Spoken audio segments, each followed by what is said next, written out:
কলম কই দিছেন? হ্যাঁ হ্যাঁ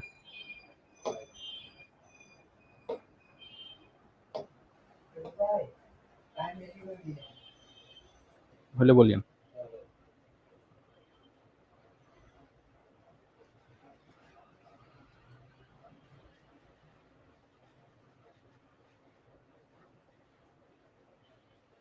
হয়ে গেছে। আসসালামু আলাইকুম, তোমাদের সবাইকে যুক্তিবিদ্যা ক্লাসে স্বাগত। আমরা একটু দ্রুত জয়েন করে ফেলি। একটু বন্ধু বান্ধবদের মেনশন দিয়ে জানাই দাও, কষ্ট করে বন্ধু বান্ধবদের মেনশন দিয়ে জানাই দাও যে আমাদের ক্লাস শুরু হয়ে গিয়েছে।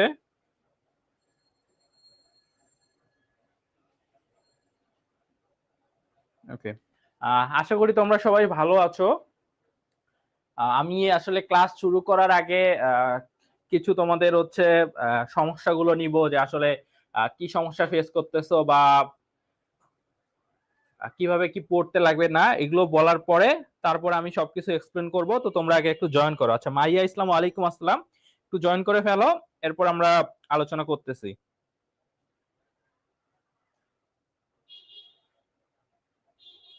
ওকে, ইসমতুল্লাহ, ওয়ালাইকুম আসসালাম।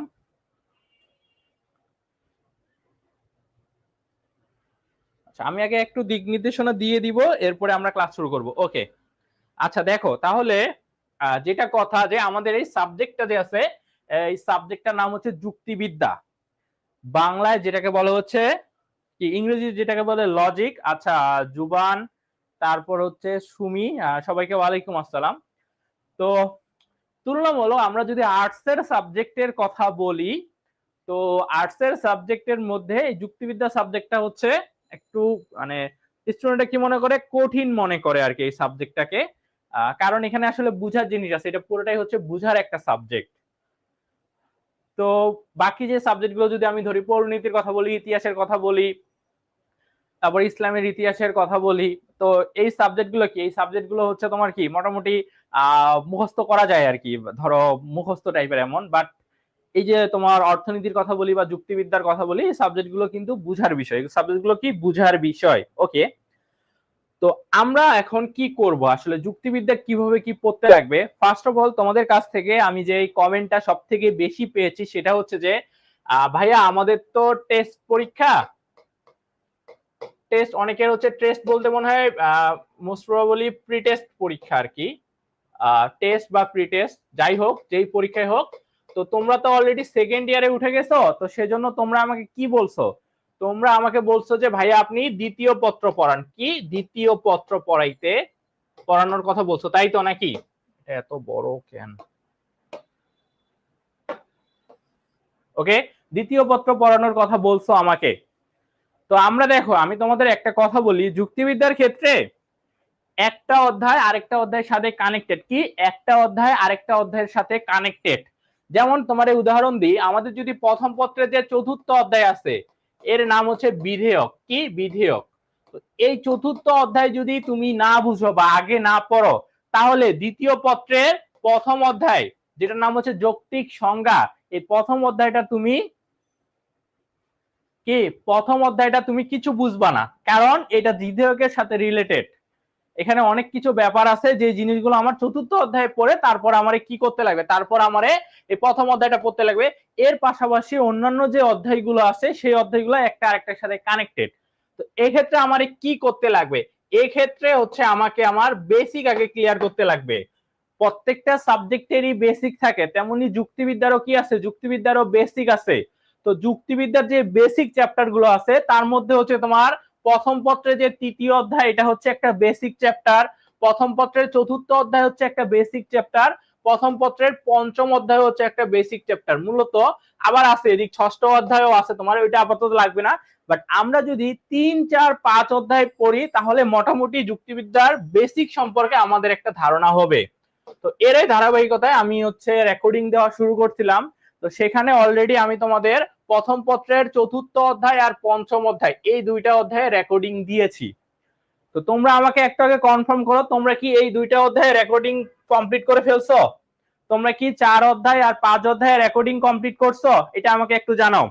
4 আর 5 অধ্যায়ের কি আমাদের রেকর্ডিং কমপ্লিট হয়েছে?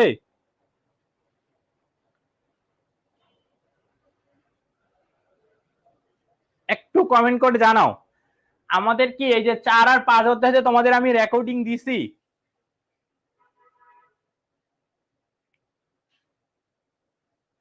আমি উত্তর দিচ্ছি, আগে তোমরা বলো প্রথম পত্রে 4 আর 5 অধ্যায়ে যে রেকর্ডিং দিছি আমি, রেকর্ডিং কি তোমরা করছো? এটা একটু আমাকে জানাও।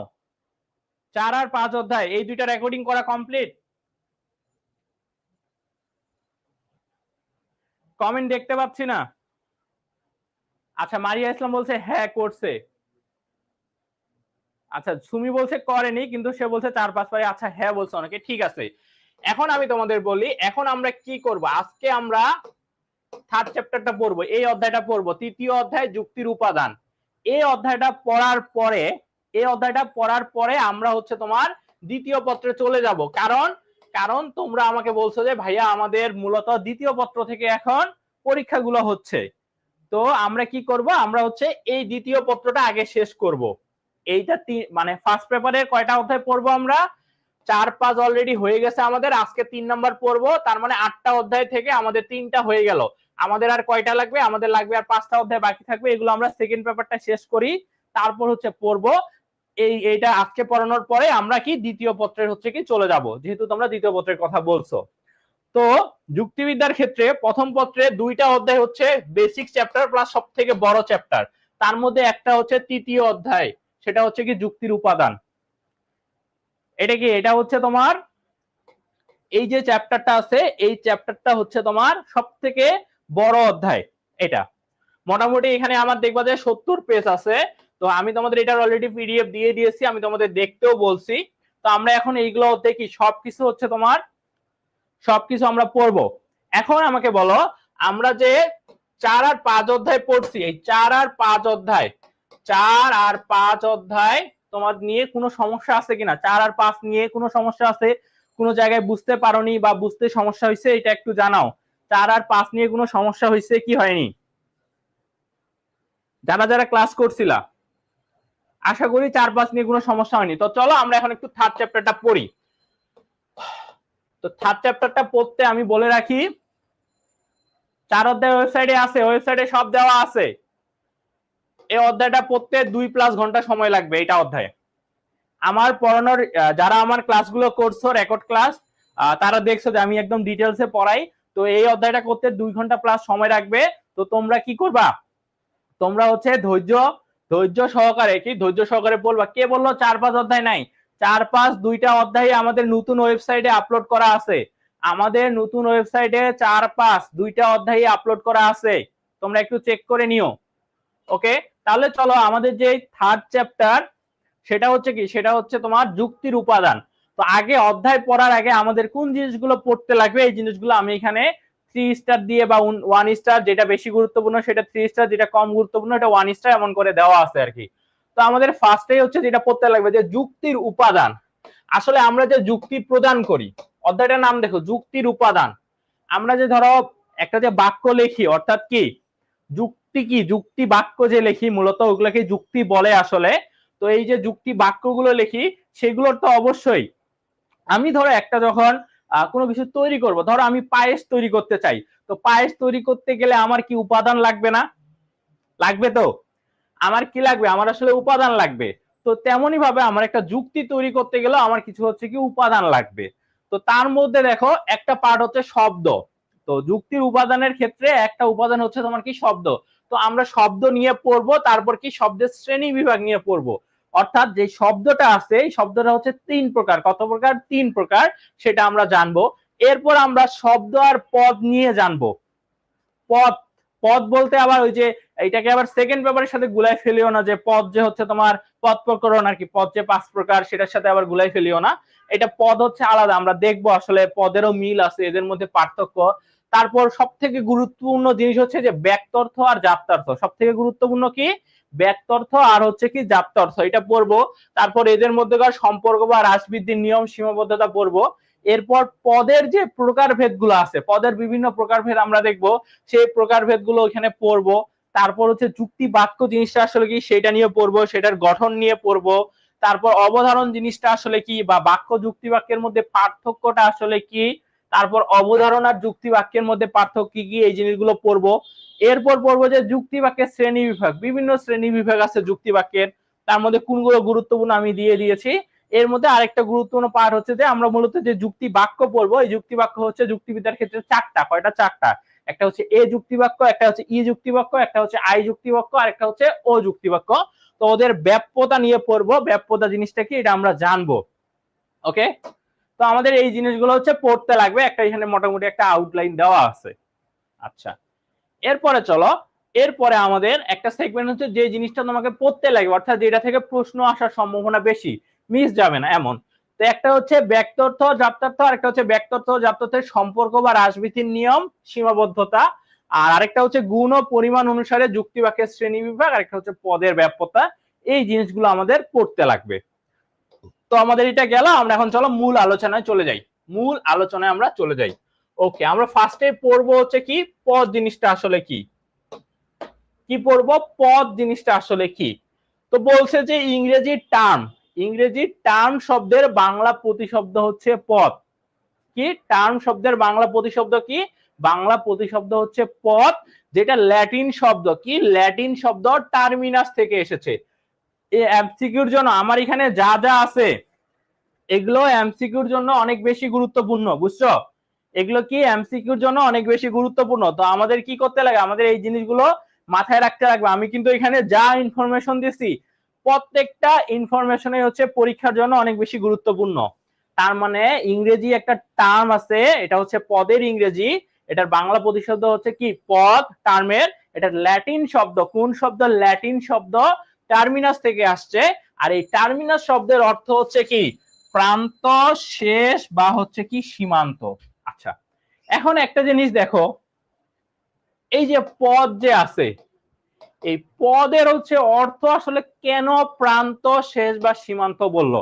এটা একটু প্রশ্ন যে জাগে না? বা তোমরা দেখো না যে এইটার অর্থ হচ্ছে এইটা, এইটার অর্থ এইটা, তো এইটার অর্থ আসলে এইটা কেন? ওটার পিছনে কিন্তু অবশ্যই কি একটা কারণ আছে। কারণ ছাড়া কোনো জিনিস কখনো ঘটে না। তো আসলে এখানে কেন আসলে পদ শব্দের অর্থটা প্রান্ত, শেষ বা সীমান্ত বললো, এটারও পিছনে কিন্তু একটা কারণ আছে। আমরা কি করি, আমরা নর্মালি হচ্ছে কি মুখস্থ করে ফেলি যে হ্যাঁ পদ আছে, পদ যে আছে এটা হচ্ছে কি ল্যাটিন শব্দ টার্মিনাস থেকে আসছে, আর এটার হচ্ছে তোমার কি শব্দের অর্থ হচ্ছে কি প্রান্ত, শেষ বা সীমানা। আসলে কেন এটাকে প্রান্ত, শেষ বা সীমানা বলা হচ্ছে সেটা নিয়ে কিন্তু কি করি না, সেটা নিয়ে কিন্তু আমরা চিন্তা ভাবনা করি না, আমরা মুখস্থ করি। বাট এই জিনিসগুলো কিন্তু হচ্ছে কিন্তু কানেক্টেড। কেন আসলে তাকে প্রান্ত, শেষ বা সীমান্ত বলা হচ্ছে, যখনই এই জিনিসগুলো তোমরা ধরতে পারবা তখন দেখবা যে বিষয়টা তোমাদের কাছে অনেক সহজ হয়ে যাবে। তো এটা আমরা একটু দেখবো যে আসলে কি হয়েছে এখানে, এটা আমরা পরে দেখবো। তো আমরা এখন একটু চলো পদের সংজ্ঞা পড়ি। পদ আসলে কাকে বলে? কি বলছে? বলছে যে যে শব্দ বা শব্দ সমষ্টি কোন যুক্তি বাক্যের উদ্দেশ্য বা বিধেয়, কি উদ্দেশ্য বা বিধেয় হিসেবে ব্যবহৃত হয় বা হওয়ার যোগ্যতা রাখে, তাকে হচ্ছে পদ বলে। তার মানে পদ আসলে কাকে বলে? পদ হচ্ছে বলে যে একটা যে যুক্তি বাক্যের মধ্যে তোমার হচ্ছে কি বিভিন্ন যে শব্দ বা শব্দ সমষ্টি থাকে, এই শব্দ বা শব্দ সমষ্টির ক্ষেত্রে তোমার এগুলো কি, এগুলো যদি তোমার উদ্দেশ্য বা বিধেয় হিসেবে কি হইতে পারে, ব্যবহৃত হতে পারে বা হওয়ার যোগ্যতা রাখে, তাহলেই তাদেরকে কি বলা হয়, তাহলেই তাদেরকে হচ্ছে তোমার পদ বলা হয়। এখন উদ্দেশ্য বা বিধেয় জিনিসটা কি, এটা আমি কিভাবে বুঝবো? আচ্ছা, উদ্দেশ্য বা বিধেয় জিনিসটা কি, এটা তোমাদের হচ্ছে আমি জাস্ট একটা ট্রিক্স বলে দিচ্ছি। অলরেডি আমার যে ক্লাসগুলো ছিল ওই ক্লাসগুলো তো আমি বলে দিচ্ছি যে আমরা জানি যে একটা যুক্তি বাক্য আমরা যেগুলো নিয়ে কাজ করি সেটা হচ্ছে তিনটা অংশ থাকে। কি কি? একটা হচ্ছে তার প্রথম যে অংশটা থাকে সেই প্রথমটাকে বলা হয় উদ্দেশ্য, তার মানে শিশু হচ্ছে এখানে উদ্দেশ্য। এরপরে যেটা থাকে এই যে হয় বলো বা নয় বলো এগুলো যে থাকে, এগুলোকে বলা হয় তোমার কি, এগুলোকে বলা হয় সংযোজক। কি বলা হয়? সংযোজক বলা হয়। ওকে, আর এই যে পবিত্র কথাটা আছে, এই পবিত্র কথাটাকে কি বলা হয়? এটাকে বলা হয় তোমার বিধেয়। অর্থাৎ একটা যুক্তি বাক্যে তিনটা অংশ থাকে, একটা উদ্দেশ্য, একটা সংযোজক, একটা বিধেয়। সবসময় তোমার মাথায় রাখবা যে হয় বা হন বা নয় বা নন যেগুলো থাকে সেগুলোকে বলা হয় কি সংযোজক। তো সংযোজকের আগে যেটা থাকে সেটাকে বলা হয় উদ্দেশ্য পদ, আর সংযোজকের পরে যেটা থাকে সেটাকে বলা হয় বিধেয় পদ। তো যখন দেখবা যে যে শব্দ বা শব্দ সমষ্টি কোনো একটা যুক্তি বাক্যে, যেমন দেখো এখানে কি বলছে, বলছে যে সকল শিশু হয় পবিত্র। তো এটা কি একটা কি যুক্তি বাক্য না? আর এখানে কি অনেকগুলো কি শব্দ বা শব্দ সমষ্টি আছে। তো বলছে যে শব্দ বা শব্দ সমষ্টি কোনো যুক্তি বাক্যের উদ্দেশ্য বা বিধেয় হিসেবে ব্যবহৃত হয় বা হওয়ার যোগ্যতা রাখে তাকে পদ বলে। এখন দেখো, এখন আমরা যদি এই যুক্তি বাক্যটা খেয়াল করি, এই যুক্তি বাক্যে দেখো আমরা যদি এখানে হচ্ছে শিশুর কথা বলি, তারপর পবিত্রর কথা বলি, এগুলো দেখো, এগুলো কিন্তু যুক্তি বাক্যের উদ্দেশ্য বা বিধেয় হিসেবে ব্যবহৃত হয়েছে কিন্তু যেগুলো উদ্দেশ্য বা বিধেয় হিসেবে ব্যবহৃত হয় সেগুলোকেই বলা হয় পদ।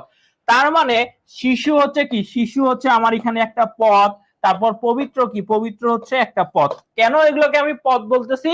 কারণ আমি দেখতে পাচ্ছি যে এগুলো হচ্ছে এখানে যে আমি যুক্তি বাক্যটা নিছি, এই যুক্তি বাক্যে এখানে তোমার কি হিসেবে ব্যবহৃত হয়েছে, যুক্তি বাক্যে এখানে পদ হিসেবে এগুলো ব্যবহৃত হয়েছে। কেন? কারণ কি, কারণ দেখতেছি যে এগুলো উদ্দেশ্য বা বিধেয় হিসেবে বসতে পারতেছে।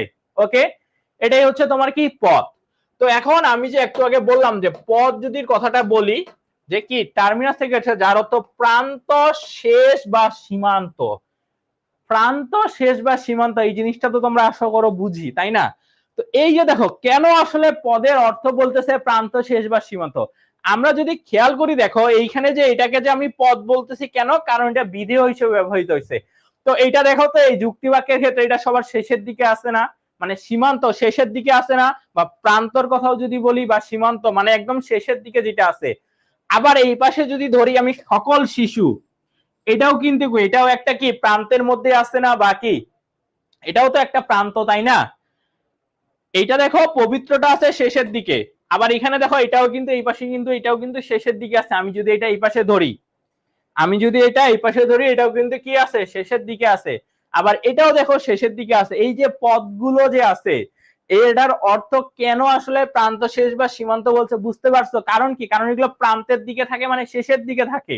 এটা কিন্তু দেখো এটা হয় যে মাঝখানে যেটা আছে এটাকে কিন্তু আমি কিন্তু পদ বলিনি। আমি কাকে পদ বলছি? আমি বলছি যে যেটা উদ্দেশ্য বা বিধেয় হিসেবে ব্যবহৃত হতে পারে সেটাকে পদ বলছি। তো উদ্দেশ্য বা বিধেয় হিসেবে দেখো একদম প্রান্ত, সীমান্ত বা শেষের দিকে এগুলো ব্যবহৃত হয়েছে না।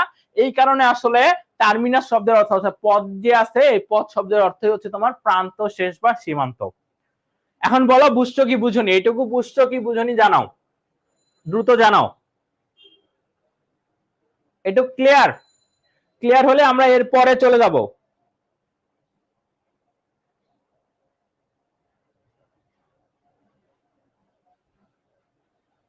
সাইমন ইসলাম জুবন বলছে বুঝতে পারছি না, কি বুঝনি একটু বলো, কি বুঝনি একটু জানাও, কোন জিনিসটা বুঝনি এটা বুঝাও আমাকে, কোন জিনিসটা বুঝনি এটা একটু বলো।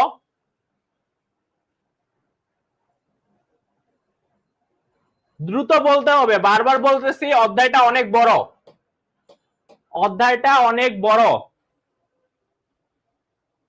আবার কি বলবো, একটা স্পেসিফিক জায়গা তো বলবা কোনটা বুঝনি, এর থেকে সহজ করে কেউ বুঝাইতে পারবে না। আচ্ছা, ইসমত আরিশা বলছে ক্লিয়ার। ওকে, সুমি বলছে বুঝতে পারছি। আচ্ছা, প্রিয়া বলছে ক্লিয়ার। আচ্ছা, সবারই ক্লিয়ার। তার মানে যে আছে সে হচ্ছে আরেকবার একটু ক্লাসটা দেখে নিলে তুমি বুঝতে পারবা। ওকে, আমি পরের টপিকে যাচ্ছি। এবার আমরা শব্দের শ্রেণী বিভাগ পড়ব। কি পড়ব? শব্দের শ্রেণী বিভাগ পড়ব। এই জিনিসটা আমাদের ক্লিয়ার করতে লাগবে। ওকে, তো কি বলছে, বলছে যে পদ হওয়ার যোগ্যতা অযোগ্যতার ভিত্তিতে যুক্তি, দুইটা পদ কি, একটা যুক্তি বাক্যে অলওয়েজ দুইটা পদ থাকে, একটা থাকে উদ্দেশ্য পদ, একটা থাকে বিধেয় পদ, এইটাই পদ, আর তো কিছু না। দেখো শব্দের শ্রেণী বিভাগ বলছে যে পদ হওয়ার যোগ্যতা অযোগ্যতার ভিত্তিতে যুক্তিবিদেরা শব্দকে তিন ভাগে ভাগ করছে যথা, তার মানে আমার কি শব্দ জিনিসটা কি এটা পড়তে লাগবে। তো শব্দ, শব্দ হচ্ছে কি,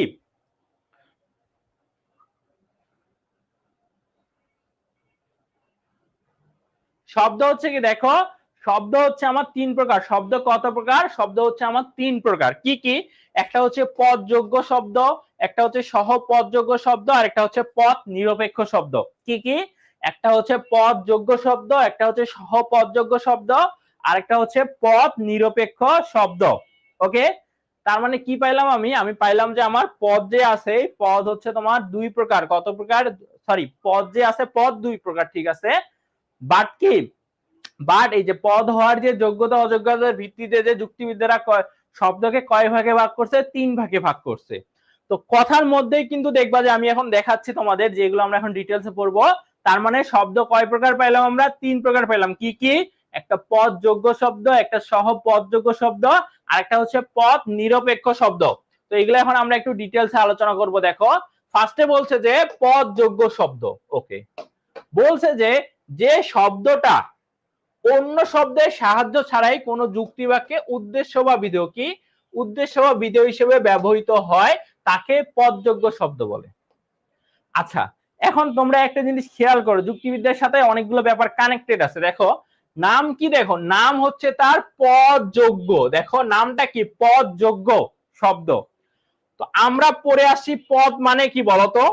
পদ মানে হচ্ছে সে যুক্তি বাক্যে উদ্দেশ্য আর বিধেয় হিসেবে ব্যবহৃত হতে পারবে, তাই না? পদ মানে কি? সে উদ্দেশ্য বা বিধেয় হিসেবে ব্যবহৃত হতে পারবে। তো যখন আমি বলবো পদ যোগ্য শব্দ, পদ যোগ্য, যোগ্য মানে কি? যোগ্য মানে সে অবশ্যই কি উদ্দেশ্য বা বিধেয় হিসেবে ব্যবহৃত হতে পারবে। যোগ্য কথাটা আমরা কি বলি? যে সে হচ্ছে এই চাকরিটার জন্য যোগ্য। তার মানে যোগ্য মানে কি? তার মানে সে আসলে এই চাকরিটা কি করে? ডিজার্ভ করে। তেমনি ভাবে যখনই কথাটা দেখো লেখা আছে কি পদ যোগ্য, আর পদ মানে কি? পদ মানে আমরা জানি সেটা হবে উদ্দেশ্য বা বিধেয়। তো উদ্দেশ্য বা বিধেয় হিসেবে কি সে যোগ্য হবে। অর্থাৎ একটা যুক্তি বাক্যে যে শব্দগুলো থাকবে সেই শব্দগুলোর ক্ষেত্রে আমরা পদযোগ্য শব্দ তাকেই বলবো যখন কি, যখন এই যে পদগুলো যে আছে অর্থাৎ উদ্দেশ্য পদ বিধেয় পদ কি হবে? উদ্দেশ্য পদ বা বিধেয় পদ হচ্ছে কি আমার উদ্দেশ্য বা কি বিধেয় হিসেবে কি হতে পারবে? ব্যবহৃত হতে পারবে। কথাটার মধ্যে দেখো পদযোগ্য, তার মানে কি সে ব্যবহৃত হতে পারবে। কেমন? দেখো এখানে উদাহরণ দিচ্ছি আমি, সেটা হচ্ছে কি বলছি? বলছি দেখো যে চাঁদ হয় পৃথিবীর উপগ্রহ, ফুল হয় সুন্দর। এখানে যে দেখো চাঁদ, তারপরে যে পৃথিবীর উপগ্রহ, তারপরে যে ফুল, তারপরে যে সুন্দর, এগুলোকে আমি কি বলবো? এগুলোকে আমি বলবো কি পদযোগ্য শব্দ বলবো। কেন?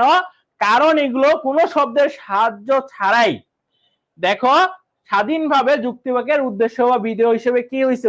উদ্দেশ্য বা বিধেয় হিসেবে ব্যবহৃত হতে পারছে। তার মানে এখানে যে চাঁদ, তারপরে যে পৃথিবীর উপগ্রহ, ফুল, সুন্দর, এগুলো কি? এগুলো হচ্ছে পদযোগ্য শব্দ।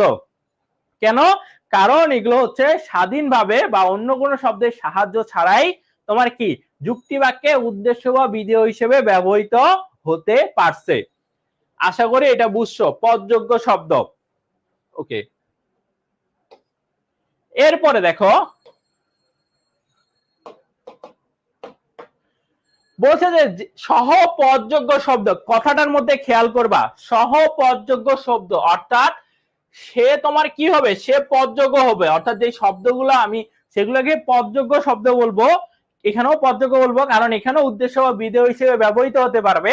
বাট দেখো সামনে একটা সহ লেখা আছে। কি লেখা আছে? সহ লেখা আছে। সামনে কি লেখা আছে? সহ। এখন সামনে যে সহ লেখা আছে, এই সহ লেখাটা থাকার কারণে এ দেখো এ পদযোগ্য হবে, কিন্তু সহ থাকার কারণে কি? সহ মানে কি? সহ মানে হচ্ছে তাকে পদযোগ্য হতে কেউ একজন আছে যে হচ্ছে সহযোগিতা করবে। কি বলছে দেখো কথাটা, আমার একটু জাস্ট জিনিসগুলো ধরার চেষ্টা করো। নাম কি? নাম হচ্ছে সহ পদযোগ্য শব্দ। তার মানে অবশ্যই সে পদযোগ্য হবে, এটা নিয়ে কোনো ডাউট নাই। তবে সে পদযোগ্য তখনই হবে যখন কি, যখন সহ অর্থাৎ কেউ তাকে পদযোগ্য হতে সাহায্য করবে, তখনই সে কি হবে? সহ পদযোগ্য শব্দ হবে। কেমন? দেখো বলছে যে যে শব্দ স্বাধীনভাবে কোনো যুক্তিবাক্যের উদ্দেশ্য বা বিধেয় হিসেবে ব্যবহৃত না হয়ে অন্য কোনো অর্থপূর্ণ, এই যে দেখো অর্থপূর্ণ শব্দের সাহায্য নিয়ে ব্যবহৃত হয়, তাকে সহ পদযোগ্য শব্দ বলে। অর্থাৎ সহ পদযোগ্য শব্দ হচ্ছে তোমার তোমার কি তোমার সে তখনই পদযোগ্য হবে যখন সে একটা অর্থপূর্ণ, এই যে দেখো অর্থপূর্ণ শব্দের সে সাহায্য নিবে, তখনই সে কি হবে? তখনই সে হচ্ছে তোমার সহ পদযোগ্য শব্দ হবে। যেমন দেখো, যেমন আমি যখন বলি, দেখো আমি বললাম টি বললাম, তারপর বললাম টা, তারপর বললাম খানা, তারপর বললাম খানি, তারপর বললাম ও, তারপর বললাম এবং, তারপর বললাম অথবা। ধরো আমি এইগুলো বললাম যে টি টা খানা খানি, এগুলো আমি বললাম। এখন দেখো আমি যখন টি বললাম, এই টি দ্বারা তুমি কি কিছু বুঝতে পারতেছো? তুমি কিছুই বুঝতে পারতেছো না টি দ্বারা আসলে কি বুঝাচ্ছে।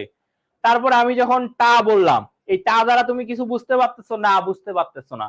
আমি যখন খানা বললাম, এই খানা দ্বারাও তুমি কিন্তু কিছু বুঝতে পারতেছো না। এই যে তারপর যখন ও বললাম, এটা দ্বারাও তুমি কিছু বুঝতে পারতেছো না। তারপর যখন খানি বললাম, তুমি এটা দ্বারাও কোনো কিছু বুঝতে পারতেছো না।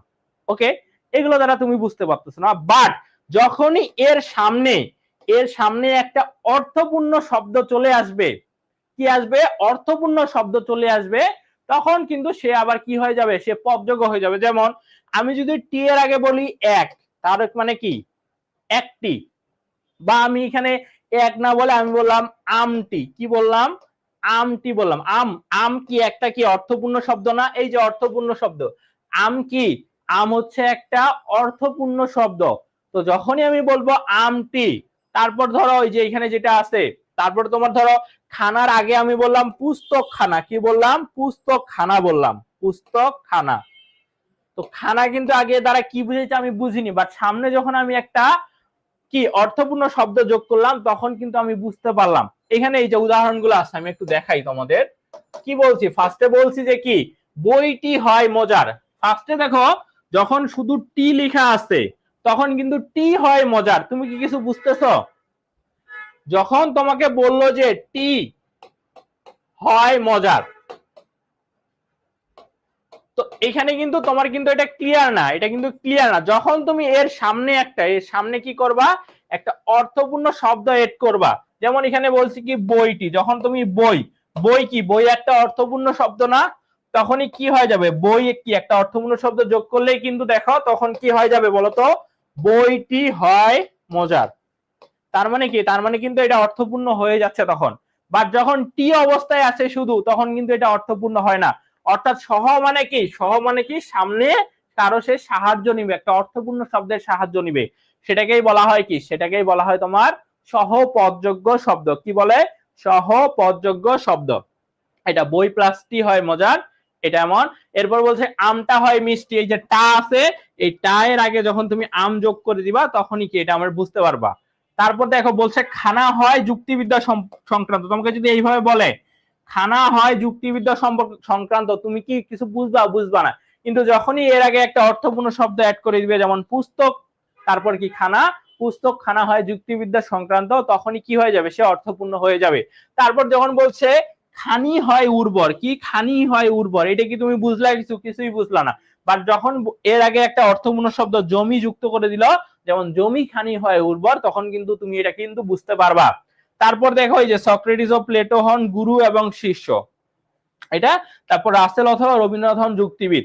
এগুলো হচ্ছে সবই কি তোমাদের? এগুলো হচ্ছে সবই তোমার সহপদযোগ্য শব্দ। এই যে ও, তারপর এখানে অথবা, তোমার এগুলো কি সহপদযোগ্য শব্দ। বুঝছো? ক্লিয়ার কিনা জানাও, এটা ক্লিয়ার কিনা আমাকে জানাও। বুঝছো? সহপদযোগ্য বুঝছো?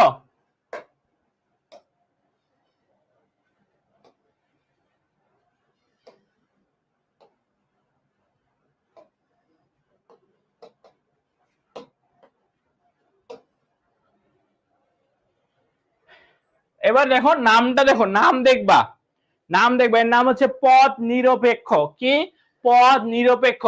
এই যে নিরপেক্ষ নামটা হচ্ছে এখানে মূল, নিরপেক্ষ নামটা হচ্ছে এখানে মূল। নিরপেক্ষ মানে কি? নিরপেক্ষ মানে সে না যুক্তিবাক্যে উদ্দেশ্য হিসেবে ব্যবহৃত হইতে পারবে, না যুক্তিবাক্যে বিধেয় হিসেবে ব্যবহৃত হতে পারে। তা আমাদের মধ্যে এমন আছে না যে তোমার ধরো কি, তোমার ধরো ভোটাভুটি হইলো, একদল ভোট দিল পক্ষে, একদল ভোট দিল হচ্ছে বিপক্ষে।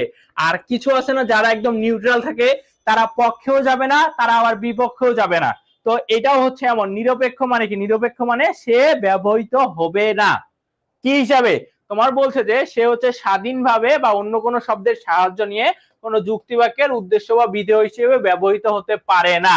কি? ব্যবহৃত হতে পারে না, তাকে পদ নিরপেক্ষ শব্দ বলে। কি বলে? পদ নিরপেক্ষ শব্দ বলে। একে কি বলে? একে বলে হচ্ছে পদ নিরপেক্ষ শব্দ। ওকে, কোনগুলো আমরা একটু দেখি।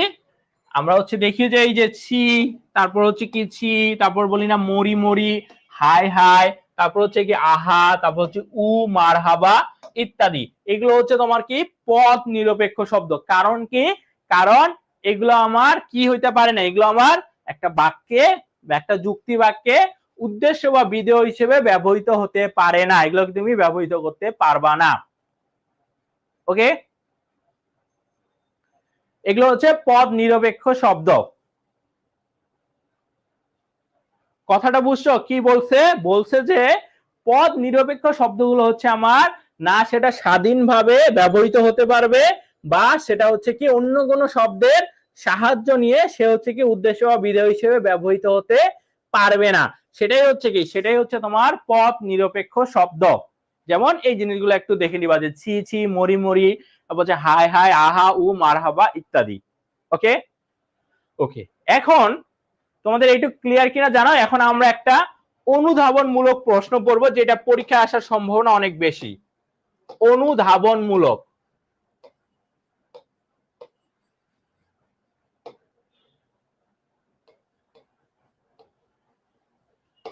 এখন আমরা একটা অনুধাবনমূলক প্রশ্ন পড়ব, এই প্রশ্নটা পরীক্ষায় আসতে পারে। ওকে, দেখো এই প্রশ্নটা পরীক্ষায় আসতে দেখা যায়, এটা পরীক্ষায় মানে আসে আর কি খতে। সকল পদই শব্দ, কিন্তু সকল শব্দ পদ নয়। বলবে যে এমন করে এটা প্রশ্ন দিয়ে দিবে যে সকল পদই হচ্ছে কি, সকল পদই শব্দ, কিন্তু সকল শব্দ কি নয়, সকল শব্দ হচ্ছে আমার পদ নয়। এটা আমার কি, এটা আমার পরীক্ষায়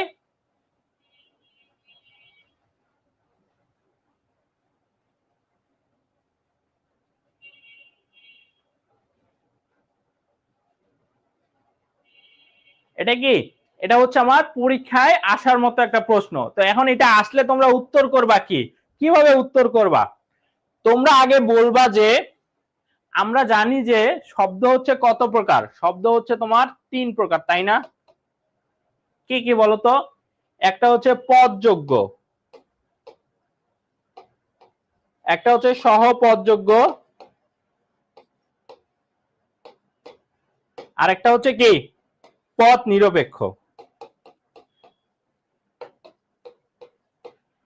এগুলোই তো নাকি? কি বলছে? বলছে যে সকল পদই কি, সকল পদই হচ্ছে শব্দ। তো এইখানে যে দেখো তোমার পদযোগ্য এটাও হচ্ছে কি শব্দ, তারপর সহপদযোগ্য এটাও শব্দ, তারপর পদ নিরপেক্ষ এটাও হচ্ছে শব্দ। কারণ কি? কারণ এগুলো হচ্ছে কি শব্দের শ্রেণী বিভাগ। এগুলো কি? এগুলো হচ্ছে তোমার শব্দের শ্রেণী বিভাগ। ওকে, তার মানে আমার দেখো আমার সকল পদই, অর্থাৎ যেই জিনিসগুলো আমার পদ হয়, যেই জিনিসগুলো আমার পদ হয় সেগুলো কিন্তু অবশ্যই কি হবে, ওগুলো শব্দ হবে, তাই না? কারণ কি? কারণ এই যে দেখো যেগুলো তোমার উদ্দেশ্য বা বিধেয় হিসেবে ব্যবহৃত হচ্ছে সেগুলো কি বলতো? সেগুলো হচ্ছে কিন্তু তোমার কি, সেগুলো হচ্ছে তোমার কিন্তু পদ। আমরা কাদেরকে পদ বলতেছি বলতো? যেইগুলো, যেই শব্দ বা শব্দ সমষ্টিগুলো, যে শব্দ বা শব্দ সমষ্টিগুলো যুক্তিবাক্যে উদ্দেশ্য বা বিধেয় হিসেবে ব্যবহৃত হতে পারে বা হওয়ার যোগ্যতা রাখে, সেগুলোকে আমি পদ বলতেছি। তার মানে এই শব্দ বা শব্দ সমষ্টিগুলো কিন্তু পদ হচ্ছে, তাই না? সেজন্য তোমার সকল পদ, অর্থাৎ যেগুলো পদ হচ্ছে এইগুলো মাস্ট বি কি বলতো? এগুলো মাস্ট বি হচ্ছে শব্দ হবেই, এটা হবেই। এই জন্যই বলতেছে যে সকল পদকেই কি বলা হচ্ছে, সকল পদকেই শব্দ বলা হচ্ছে। কারণ তোমার পদ হইতে গেলে শর্তটাই হচ্ছে আগে কি হইতে লাগবে, আগে তোমার শব্দ, শব্দ হইতে লাগবে। কারণ শব্দগুলোই তো তোমার পদ হচ্ছে, তাই না? এটা কিন্তু বলছে যে কিন্তু সকল শব্দ, সকল যে শব্দ আছে সেইগুলো আবার পদ নয়, সেগুলো আবার কি নয়, পদ নয়। কিভাবে পদ নয়? একটা জিনিস দেখো তো, আমরা শব্দের ক্ষেত্রে কয় প্রকার শব্দ পাইছি বলতো? 3 প্রকার শব্দ পাইছি, তাই না? কয় প্রকার পাইছি? 3 প্রকার শব্দ পাইছি। এখন এটা হচ্ছে 1 নাম্বার পদযোগ্য, এটা হচ্ছে 2 নাম্বার সহপদযোগ্য, এটা হচ্ছে 3 নাম্বার পদ নিরপেক্ষ। এখন তোমরা আমাকে বলো এক নাম্বার আর যে 2 নাম্বার আছে পদযোগ্য আর সহপদযোগ্য শব্দ, এগুলো কিন্তু বাক্যে আমরা দেখছি কি হিসেবে ব্যবহৃত হয়, বাক্যে হচ্ছে উদ্দেশ্য বা বিধেয় হিসেবে কিন্তু ব্যবহৃত হতে পারে, উদ্দেশ্য বা বিধেয় হিসেবে কিন্তু ব্যবহৃত হতে পারে বাক্যে, আমরা দেখছি তো এটা। একটা কি, একটা হচ্ছে তোমার দেখছি যে স্বাধীনভাবে ব্যবহৃত হইতে পারছে, আরেকটা কারো হেল্প নিয়ে ব্যবহৃত হইছে, বাট আলটিমেটলি কি উদ্দেশ্য বা বিধেয় হিসেবে ব্যবহৃত হইতেছে কি হইতেছে না সেইটা আমার এখানে মেইন ফ্যাক্টর। আমরা দেখছি যে পদযোগ্যের ক্ষেত্রেও ব্যবহৃত হতে পারতেছে উদ্দেশ্য বা বিধেয় হিসেবে, আবার সহপদযোগ্যের ক্ষেত্রেও কিন্তু উদ্দেশ্য বা বিধেয় হিসেবে ব্যবহৃত হতে পারছে। কিন্তু এই যে 3 নাম্বারটা আছে যেটাকে আমরা শব্দ বলতেছি, শব্দের একটা প্রকারভেদ বলতেছি পদ নিরপেক্ষ, এই পদ নিরপেক্ষ কি যুক্তিবাক্যের উদ্দেশ্য বা বিধেয় হিসেবে ব্যবহৃত হতে পারে? হতে পারে না। এই যে ছি ছি, তারপরে এই যে মরি মরি, তারপর হাই হাই, তারপর আহা উ মারহাবা, এগুলো কি তোমার উদ্দেশ্য বা বিধেয় হিসেবে ব্যবহৃত হতে পারতেছে? কোনোভাবেই উদ্দেশ্য বা বিধেয় হতে পারতেছে না। তো এগুলো কিন্তু শব্দ, এই যে ছি ছি, তারপর মরি মরি, হাই হাই, এগুলো কি, এগুলো কি, এগুলো কিন্তু শব্দ। এই যে শব্দগুলো আছে, এই শব্দগুলো কি আমার উদ্দেশ্য বা বিধেয় হিসেবে ব্যবহৃত হতে পারতেছে? উদ্দেশ্য বা বিধেয় হিসেবে কি ব্যবহৃত হতে পারতেছে? না, উদ্দেশ্য বা বিধেয় হিসেবে আমার এগুলো ব্যবহৃত হতে পারে না। তো যখনই দেখো শব্দের একটা শ্রেণী বিভাগই হচ্ছে তোমার এটা, কিন্তু সে তো উদ্দেশ্য বা বিধেয় হিসেবে ব্যবহৃত হতে পারতেছে না। যদি না পারে তাহলে কি তাকে আমরা পদ বলবো? বলবো না, কারণ পদের সংজ্ঞাই তো হচ্ছে যে অবশ্যই তাকে উদ্দেশ্য বা বিধেয় হিসেবে ব্যবহৃত হতে লাগবে। সে যদি উদ্দেশ্য বা বিধেয় হিসেবে ব্যবহৃত হতে না পারে তাহলে তো তাকে আমরা কি, তাহলে তাকে আমরা কি বলবো না, তাহলে তাকে আমরা পদই বলবো না, তাই না? তো পদ নিরপেক্ষ তো উদ্দেশ্য বা বিধেয় হিসেবে ব্যবহৃত হতে পারে না, তাহলে কি সেটাকে কি আমি পদ বলবো? এই যে শব্দগুলো আছে এগুলো তো একগুলো শব্দ, তাই না? এগুলোকে কি আমি পদ বলবো? পদ বলতে পারবো না। এই কারণে সকল পদই শব্দ, বাট সকল শব্দ পদ নয়। কেন? কারণ আমার যে পদ নিরপেক্ষ, কি পদ নিরপেক্ষ যে শব্দগুলো আছে, পদ নিরপেক্ষ যে শব্দগুলো আছে এগুলো কি হইতে পারে না, এগুলো উদ্দেশ্য বা বিধেয় হিসেবে ব্যবহৃত হতে পারে না। সে হচ্ছে কি পারে না। যদি না পারে তাহলে কি তাকে আমি পদ বলবো? পদ তো বলবো না। তো পদ যেহেতু বলবো না তাহলে কি আমি সবগুলো শব্দকে কি পদ বলতে পারবো? আমি কি এই যে শব্দগুলো যে আছে, এই যে ছি ছি মরি মরি হাই হাই, এগুলোকে কি আমি পদ বলতে পারবো? এগুলোকে আমি পদ বলতে পারবো না। তার মানে কি? তার মানে হচ্ছে সকল শব্দই পদ, ঠিক আছে, সকল কি সরি সকল পদই কি শব্দ, ঠিক আছে, কিন্তু সকল শব্দই কি নয়, পদ নয়। এটা ক্লিয়ার কিনা জানাও, এটা খ নম্বর প্রশ্নে অবশ্যই আসবে পরীক্ষায়।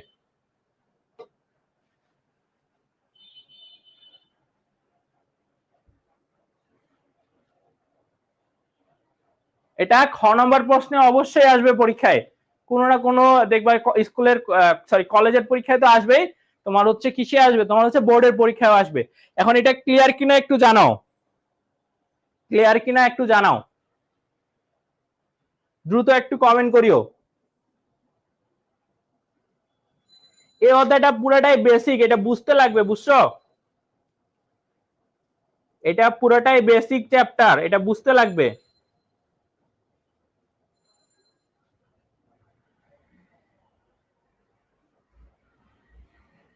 ওকে,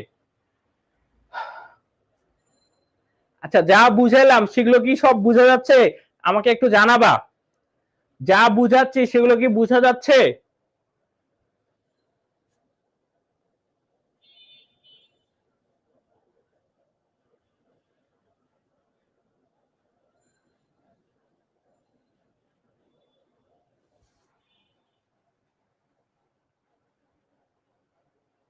আশা করি পরীক্ষায় আসলে লিখতে পারবা, আশা করি পরীক্ষায় আসলে লিখতে পারবা। ওকে, এবার এই জিনিসটা খুবই গুরুত্বপূর্ণ একটা জিনিস, এই জিনিসটা খুবই গুরুত্বপূর্ণ একটা জিনিস, সেটা কি? পদের ব্যক্তার্থ আর একটা হচ্ছে জাপ্তার্থ, একটা হচ্ছে পদের ব্যক্তার্থ আর একটা হচ্ছে পদের জাপ্তার্থ। তো বলছে যে যুক্তিবিদ্যায় পদের দুইটা দিক আছে, কয়টা দিক? দুইটা দিক আছে। কি কি? একটা হচ্ছে পদের ব্যক্তার্থের দিক, কি দিক? পদের ব্যক্তার্থের দিক, যাকে বলা হয় ডিনোটেশন। আরেকটা হচ্ছে পদের কি, পদের হচ্ছে জাপ্তার্থের দিক, সেটাকে বলা হয় কোনোটেশন। তার মানে তার মানে কি, তার মানে হচ্ছে যেটা জিনিস যে একটা যুক্তিবিদ্যায় আমার পদের দুইটা দিক আছে। কয়টা দিক আছে? দুইটা দিক আছে। কি কি কি কি একটা হচ্ছে তোমার ব্যক্তার্থের দিক, আর একটা হচ্ছে কি জাপ্তার্থের দিক। একটা কি, একটা হচ্ছে তোমার ব্যক্তার্থের দিক, আর একটা হচ্ছে তোমার জাপ্তার্থের দিক। ওকে, তাহলে এই ব্যক্তার্থ জাপ্তার্থ জিনিসগুলোকে একটু দেখি। আমি কিন্তু তোমাদের এগুলো অলরেডি পড়াইছি, যারা রেকর্ডিং করছো সেখানে দেখবা যে আমি এগুলো পড়াইছি, কারণ আমি বলছি যে এই জিনিসগুলো তোমার পড়াইতে গেলে চলেই আসে আর কি। তো আমি মোটামুটি একটা হিন্টস দিয়ে পড়াইছি। তো এখন এগুলো একটু দেখাই দিই যে আসলে তোমরা এখন বুঝতে পারবা, যারা রেকর্ডিং করছো তারা ঠিকই বুঝতে পারবা যে ব্যক্তার্থ হলো, ব্যক্তার্থ জিনিসটা আসলে কি। ব্যক্তার্থ হলো কোনো একটা পদের হচ্ছে কি সংখ্যা বা পরিমাণের দিক। কিসের? একটা পদের সংখ্যা বা পরিমাণের দিক। যেমন ধরো এখানে হচ্ছে মানুষ হচ্ছে একটা পদ, তো এই মানুষ পদের ব্যক্তার্থ কি তোমাকে বের করতে বলছে।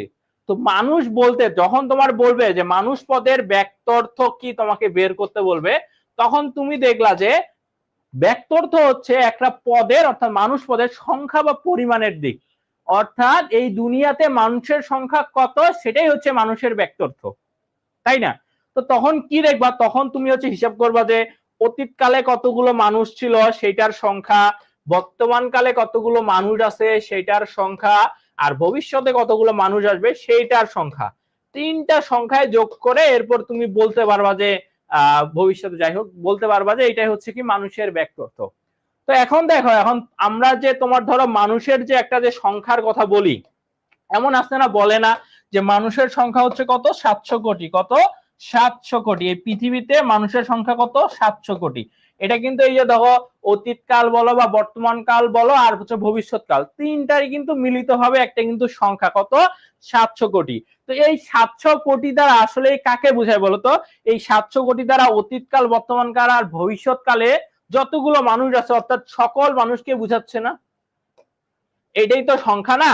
সংখ্যা বলতে কি বোঝাচ্ছে এখানে? যে বুঝাচ্ছে যে আমার অতীতকালে যতগুলো মানুষ আছে, বর্তমানকালে যতগুলো মানুষ আছে আর ভবিষ্যৎকালে যতগুলো মানুষ আছে, সবগুলো মানুষের কি সম্মিলিত তোমার হচ্ছে সংখ্যাটাই হচ্ছে কি আসলে মানুষের ব্যক্তার্থ।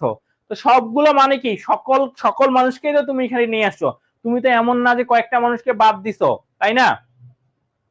ওকে, তো এক্ষেত্রে হচ্ছে কি এটা সকল মানুষ, এটা হচ্ছে কি সকল মানুষ হচ্ছে ব্যক্তার্থ। এখন আমি বলে রাখি তোমাদের একটা জিনিস, এটা মাথায় রাখবা যে ব্যক্তার্থ জিনিসটা আসলে কিভাবে আমি বের করব। তোমাকে যেই পদে, সেটা যেই হোক না কেন, ধরো তোমাকে ত্রিভুজ পদের ব্যক্তার্থ বের করতে বলছে। কার? ত্রিভুজ পদের ব্যক্তার্থ বের করতে বলছে। যেই পদেরই তোমাকে ব্যক্তার্থ বের করতে বলুক না কেন, এর সামনে একটা সব বা সকল যুক্ত করে দিবা, সেটাই হচ্ছে ওই পদের ব্যক্তার্থ। বুঝছো?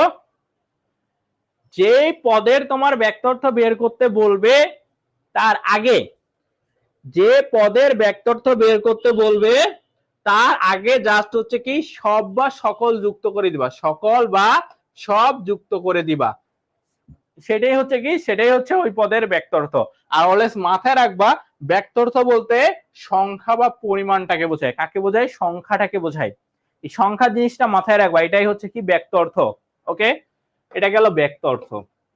এরপরে দেখো, এরপর হচ্ছে জাপ্তার্থ জিনিসটা আসলে কি সেটা আমার হচ্ছে এখন বের করতে লাগবে। ওকে, তো বলছে যে জাপ্তার্থ হলো কোন পদের গুণের দিক। তার মানে এটা এমসিকিউ তে পরীক্ষায় আসে যে পদের সংখ্যা বা পরিমাণের দিককে কি বলে, তখন বলবা ব্যক্তার্থ।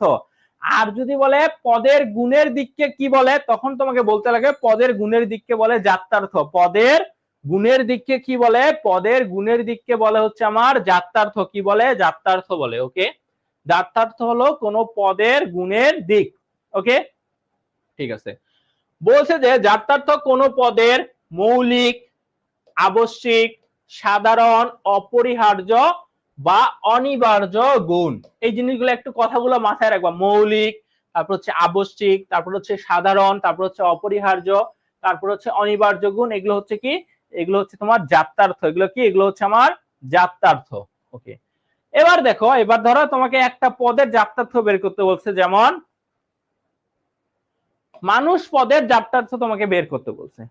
অলওয়েজ মাথায় রাখবা যে জাপ্তার্থ হচ্ছে কি একটা গুণের দিক, অর্থাৎ তার হচ্ছে কি সাধারণ যে দিকটা আছে। আচ্ছা, সাধারণ দিকটা কেমন দেখো, স্বাভাবিকভাবেই আমাকে কি বলা হচ্ছে বলতো, আমাকে মানুষ বলা হচ্ছে।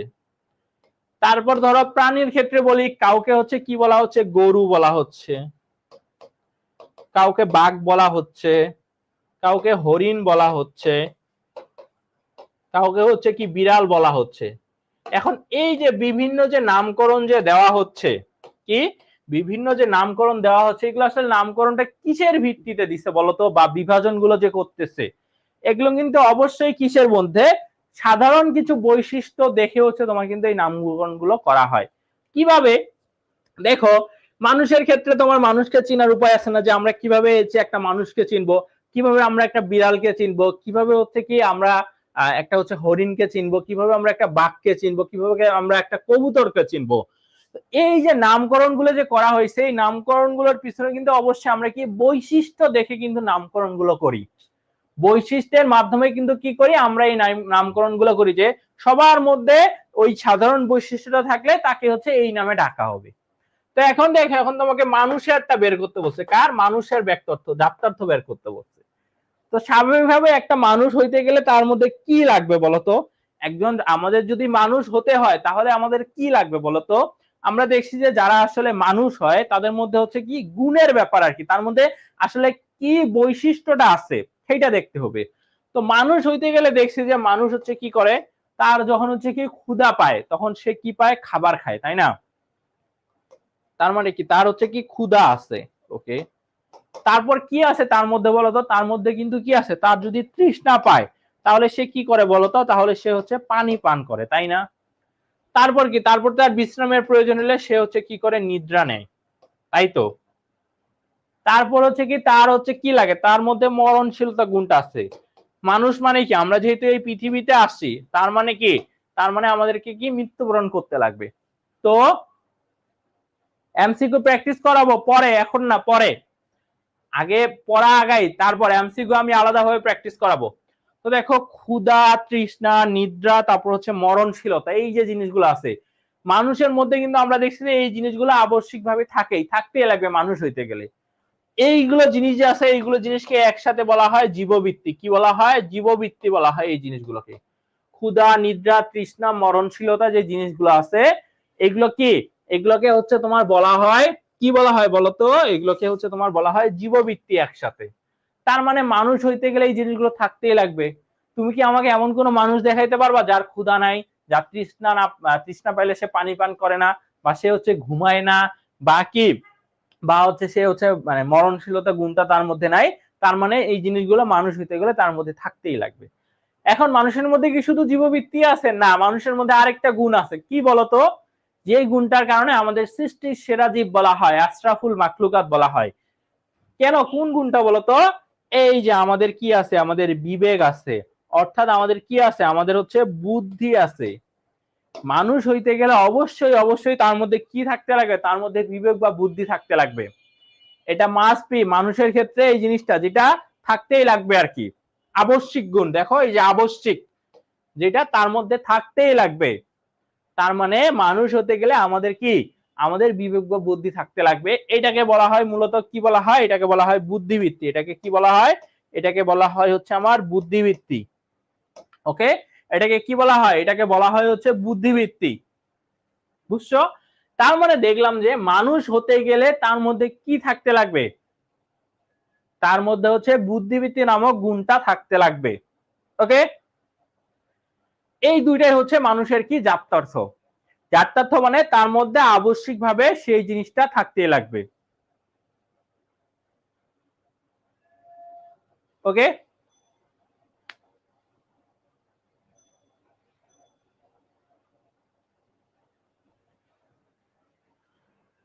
তার মানে এটা কি হইলো, এটা হইলো আমার হচ্ছে কি মানুষের ক্ষেত্রে জাত্যার্থ, জীববৃত্তি বা বুদ্ধিবৃত্তি। ওকে, এখন তাহলে তোমাদের আমি আরেকটা জিনিস বলি, সেটা হচ্ছে কি, সেটা হচ্ছে তোমরা একটু কমেন্ট করো তো, যে ত্রিভুজ যে পদটা আছে এই ত্রিভুজ পদের তোমার হচ্ছে কি জাত্যার্থ কি হবে বলতো।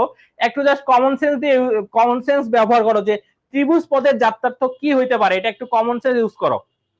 তোমরা একটু কমন সেন্স ইউজ করো যে ত্রিভুজ পদের জাত্যার্থ কি হইতে পারে, আমি বলে দিব সমস্যা নাই, বাট তোমরা আগে একটু তোমাদের কমন সেন্স ইউজ করো।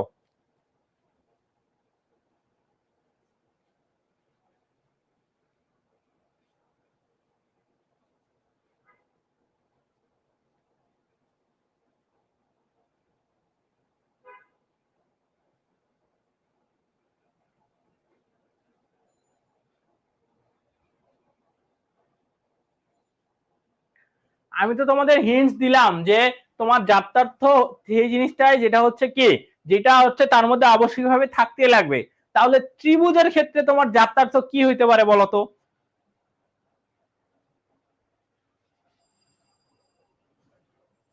আচ্ছা, এখন দেখো, এখন ত্রিভুজ তোমরা আমাকে বলো তো,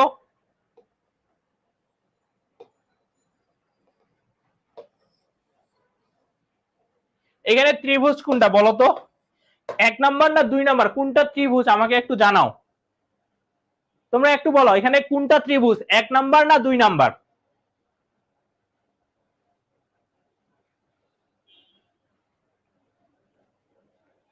ত্রিভুজ কোনটা এখানে বলো তো?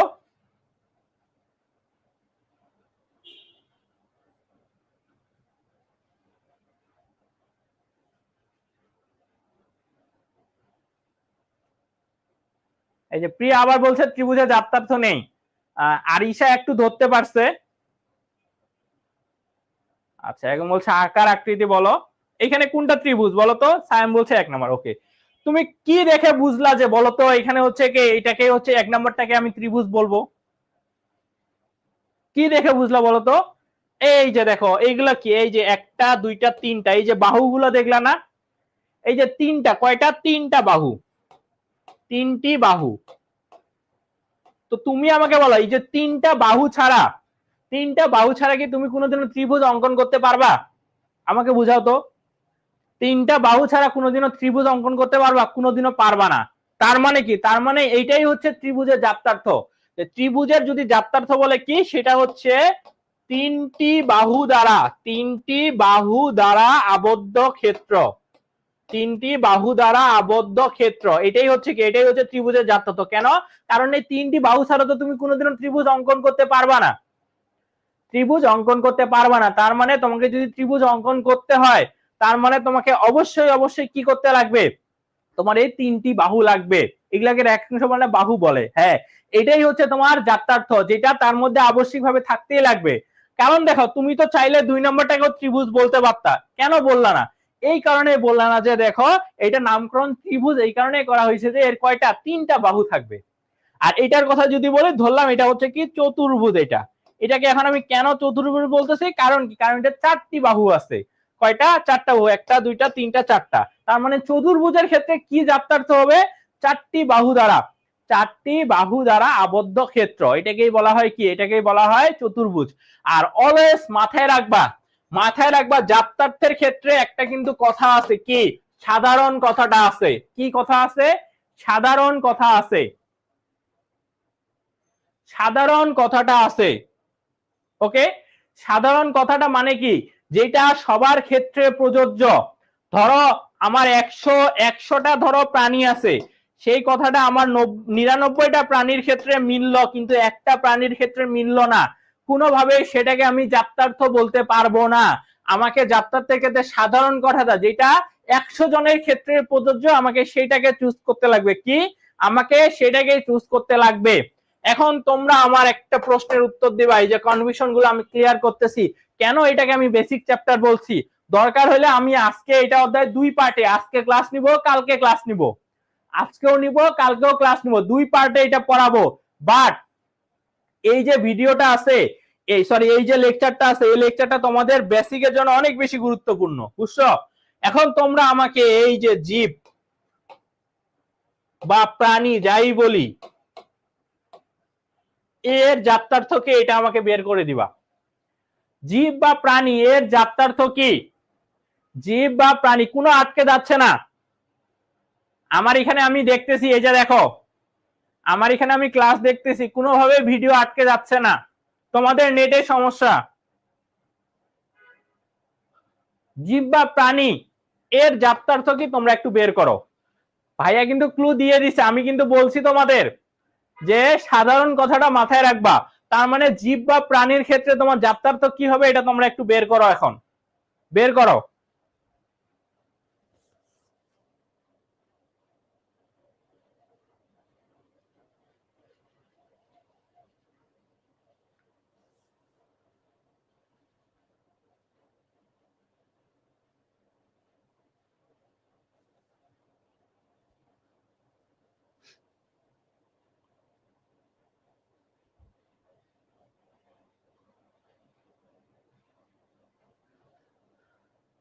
দেখি কে কে কমেন্ট করতে পারো, দেখি।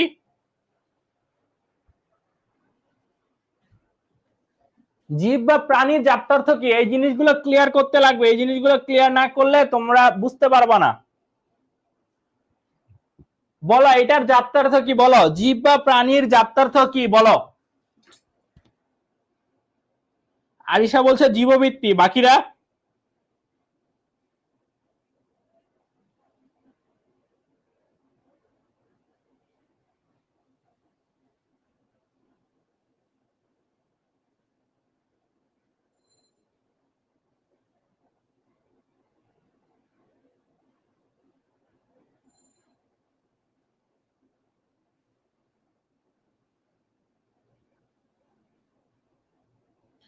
তন্ময় শাহ বলছে জীববৃত্তি আর বুদ্ধিবৃত্তি।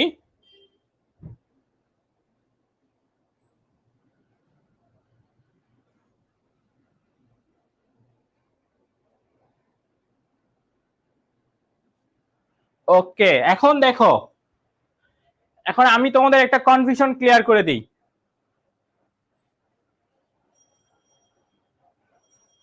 ওকে, এখন দেখো জীব বা প্রাণী বলতে আমরা মূলত কাদের বুঝি বলতো? এই যে আমরা যে আছি, আমরা কি, আমরা মানুষ।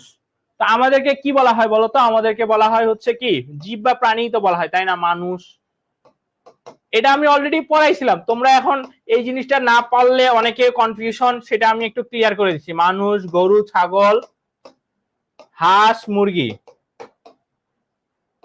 তারপর ধরো আরো আছে, যাই হোক আর কি, অনেকগুলো আছে। তো এখন কি, এখন বলছে যে জীব বা প্রাণীর তোমার কি কি বের করতে বলছে?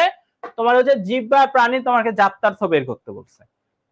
তো আমরা দেখছি যে মানুষ, তারপরে যে গরু, তারপর ছাগল, তারপরে যে হাঁস, মুরগি, বাদ বাকি যা প্রাণী আছে, এদের কি আছে? এদের ধরো ক্ষুধা লাগলে এরা খায়, পানি তৃষ্ণা পাইলে পানি পান করে, আবার হচ্ছে কি ঘুমানোর প্রয়োজন হইলে তারা হচ্ছে কি ঘুমায়, তারপরে হচ্ছে কি, তারপরে এরাও কিন্তু মারা যায়, মানে মরণশীলতা আছে। অর্থাৎ কি, অর্থাৎ এদের মধ্যে কি জীবভিত্তিক গুণটা আছে। এদের মধ্যে কি আছে? এদের মধ্যে হচ্ছে জীবভিত্তিক গুণটা আছে। আচ্ছা, মানলাম। এখন অনেকেই দেখো অলরেডি ওই যে একজন দুজন কমেন্টও করে ফেলছো তোমরা, যে জীববৃত্তি প্লাস হচ্ছে কি আবার বলছো বুদ্ধিবৃত্তিও বলছো, যে জীবের জাত্যার্থ হচ্ছে কি জীববৃত্তি হবে আবার বুদ্ধিবৃত্তিও হবে। এখন বুদ্ধিবৃত্তি হবে কোন পার্সপেক্টিভ থেকে বলতেছো? যে কারণ মানুষ তো আছে, মানুষ তো জীবের মধ্যে আছে, তো মানুষের মধ্যে তো বুদ্ধি আছে। মানলাম যে গরু, ছাগল, হাঁস, মুরগির মধ্যে বুদ্ধি নাই, কিন্তু মানুষের মধ্যে তো বুদ্ধি আছে, আর এটা তো জীবের অন্তর্ভুক্ত, তার মানে কি, তার মানে বুদ্ধিবৃত্তি হবে। কিন্তু বারবার বলছি, সাধারণ কথাটা খেয়াল রাখবা, সাধারণ কথাটা খেয়াল রাখবা। এ দেখো এক্সেপশন ব্যাপারটা অলওয়েজ দেখো, এক্সেপশন, এক্সেপশন ব্যাপারটা বলি দেখো। স্বাভাবিকভাবে তোমার কাছে আমি তো একটু আগে বললাম যে প্রাণী আছে 100টা, সাধারণ মানে যে গুণটা তুমি নিচ্ছ সেটা অলওয়েজ হচ্ছে কি, সেটা অলওয়েজ তোমার 100-র মধ্যে 100 হবে। দেখো আমাদের মধ্যে এক্সেপশন আছে, অসম্ভব রকমের মেধাবী আছে না অনেকে, বলি না যে এ তো অসম্ভব রকমের মেধাবী।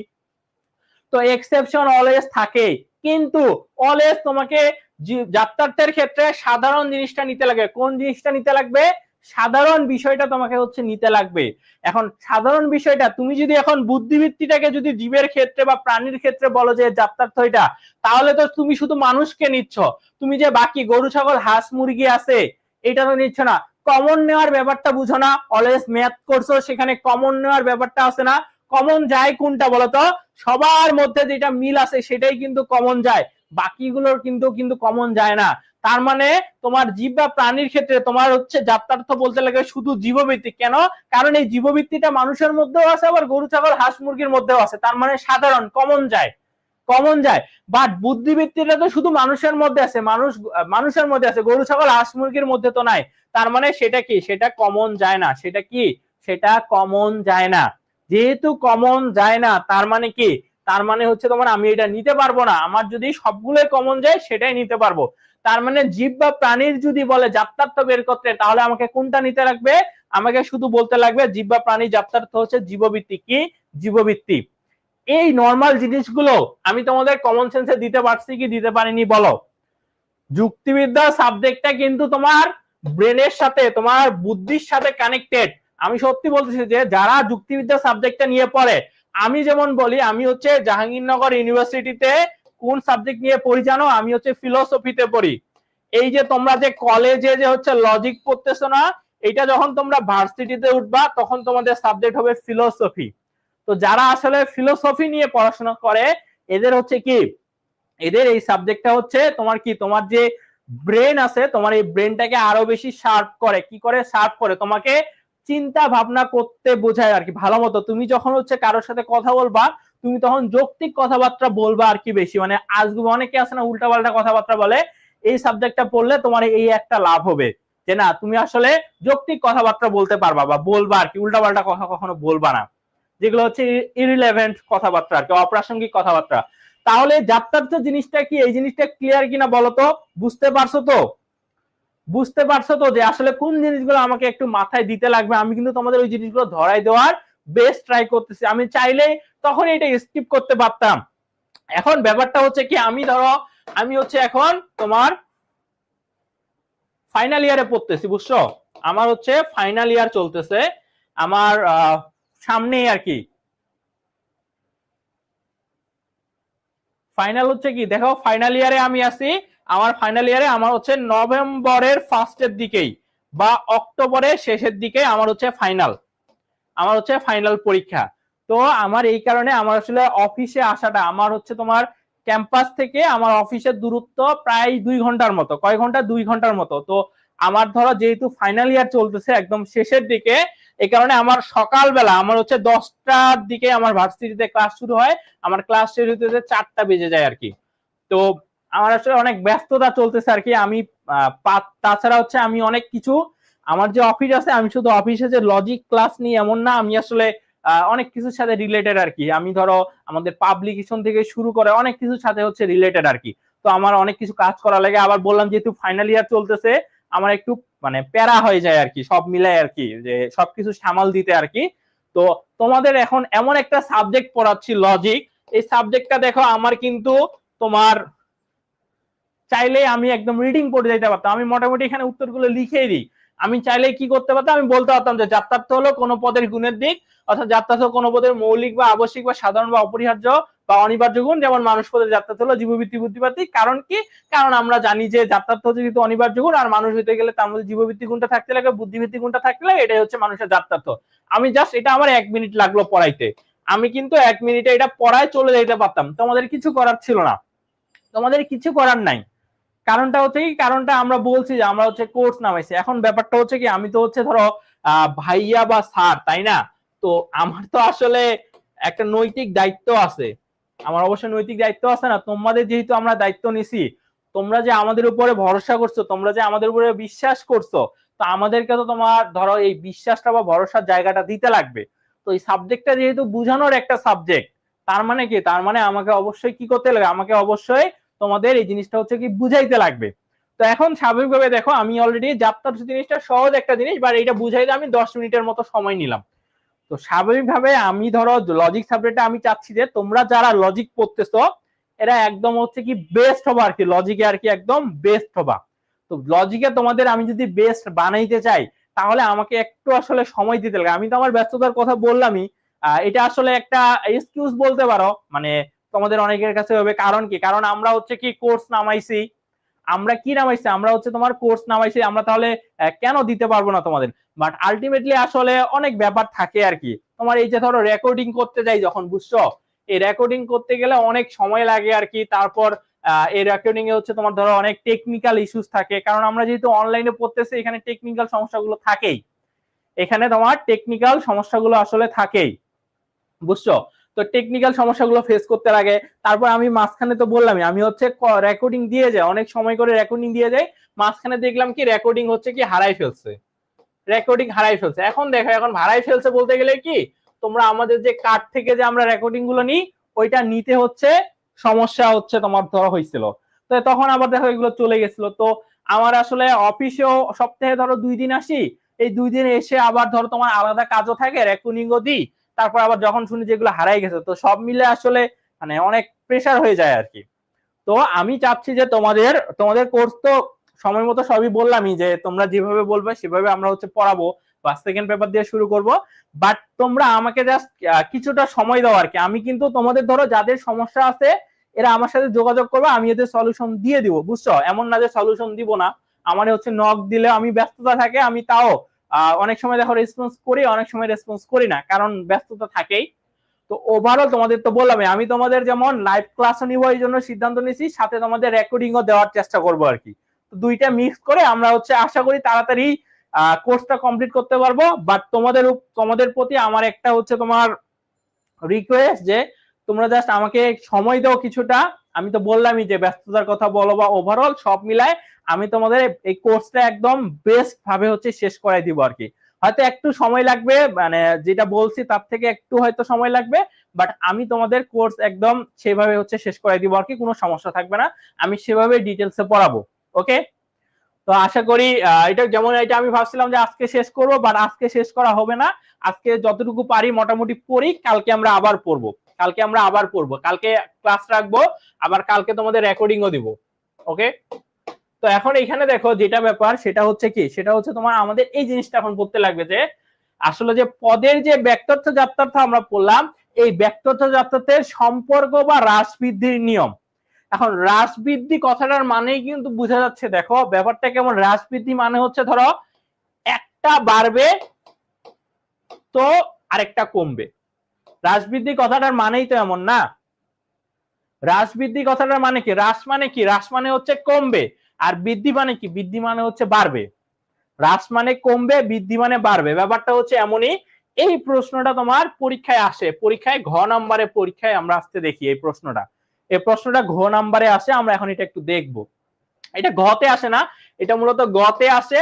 আর ঘতে আসে এদের সীমাবদ্ধতাটা ঘটে আসে। ওকে, তো আমরা এখন এটা দেখি কি বলছে। বলছে যে পদের ব্যক্তার্থ যাত্রার্থের সম্পর্ককে যুক্তিবিদেরা ব্যক্তার্থ যাত্রার্থের হ্রাস বৃদ্ধির নিয়ম বলে আখ্যায়িত করেছেন। ইংরেজিতে এই সম্পর্কটাকে মূলত বলা হয় the law of inverse of variation of denotation and connotation of a term. এখন আমরা নিয়মটা দেখি, নিয়মটা আসলে কি বলছে। মূলত হচ্ছে এই যে নিয়মটা, আমরা দুই দিক থেকে নিয়মটা দেখবো। একবার হচ্ছে কি আমার কাছে কয়টা আছে, দুইটা আছে। কি কি? একটা হচ্ছে তোমার ব্যক্তার্থ আছে, আরেকটা কি আছে, আরেকটা আছে যাত্রার্থ। তো আমরা ফার্স্টে দেখবো ব্যক্তার্থ, কি দেখবো, ব্যক্তার্থ। এরপরে সেকেন্ডে গিয়ে আমরা হচ্ছে কি যাত্রার্থ দেখবো। তো আমরা এখন আসলে দেখি প্রথমে ব্যক্তার্থের দিক থেকে কি বলছে। বলছে যে ব্যক্তার্থের দিক থেকে কোন পদের যদি ব্যক্তার্থ বাড়ে, কি করে, ব্যক্তার্থ বাড়ে তাহলে তার যাত্রার্থ কমে। দেখো নাম কি, নাম হচ্ছে হ্রাস বৃদ্ধি, তার মানে একটা বাড়লে আরেকটা কমবে, অর্থাৎ ব্যক্তার্থ বাড়লে যাত্রার্থ কমবে, যাত্রার্থ বাড়লে ব্যক্তার্থ কমবে, ব্যাপারটা এমন। তো প্রথমটাতে দেখো কি বলছে, কোন পদের যদি আমার ব্যক্তার্থ বাড়ে তাহলে কি, তাহলে হচ্ছে তার যাত্রার্থ কি হয়, কমে। আবার বলছে কি, কোন পদের যদি ব্যক্তার্থ কমে, ব্যক্তার্থ যদি কমে তাহলে কি হবে, তাহলে তার যাত্রার্থটা কি হবে, তার যাত্রার্থটা বাড়বে, তার কি হবে, তার যাত্রার্থ বাড়বে। এটাই হচ্ছে মানে ব্যক্তার্থের দিক থেকে। তাহলে আমরা কি বুঝলাম, বুঝলাম যে আমার যদি হ্রাস বৃদ্ধির নিয়ম মানে হচ্ছে একটা বাড়বে, অর্থাৎ ব্যক্তার্থ যদি বাড়ে তাহলে আরেকটা কমবে, অর্থাৎ যাত্রার্থ কমবে। আবার যদি একটা কমে, অর্থাৎ ব্যক্তার্থ যদি কমে আর কি হবে, যাত্রার্থটা হচ্ছে তাহলে বাড়বে। এটা ব্যক্তার্থের দিক থেকে।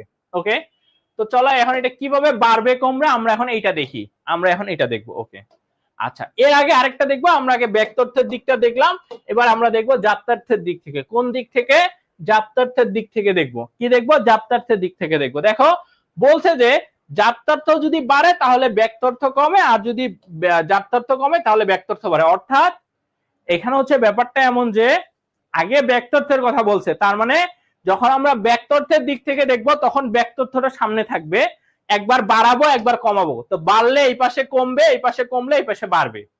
আর যাত্রার্থের কথা সেম, আগে যাত্রার্থ কথাটা থাকবে, সেটা যদি বাড়ে তাহলে ব্যক্তার্থ কমবে, যাত্রার্থ যদি কমে তাহলে ব্যক্তার্থ বাড়বে। ব্যক্তার্থটা কি হবে, ব্যক্তার্থ হচ্ছে বাড়বে। তো কিভাবে এখন বাড়বে কমবে এইটাই আমি এইখানে লিখা আছে, সবকিছু লিখে দিছি। আমি হচ্ছে তোমাদের এখন এটা বুঝাই দিচ্ছি, এখানে আমার সব লিখা আছে, বুঝছো? তোমাদের যাতে পরীক্ষায় উত্তর করতে সুবিধা হয় আমি এগুলো লিখে দিচ্ছি, আমি এগুলো বুঝাই দিচ্ছি, যা লিখছি সেটাই আমি বুঝাই দিব। বাট তোমরা হচ্ছে একটু জাস্ট দেখো যে কি কিভাবে কি বলছি। দেখো আমরা যদি তিনটা জিনিস নিই, কয়টা জিনিস নিব? তিনটা জিনিস নিব। কি? একটা হচ্ছে জীব নিব, একটা নিব মানুষ, আরেকটা নিব সভ্য মানুষ।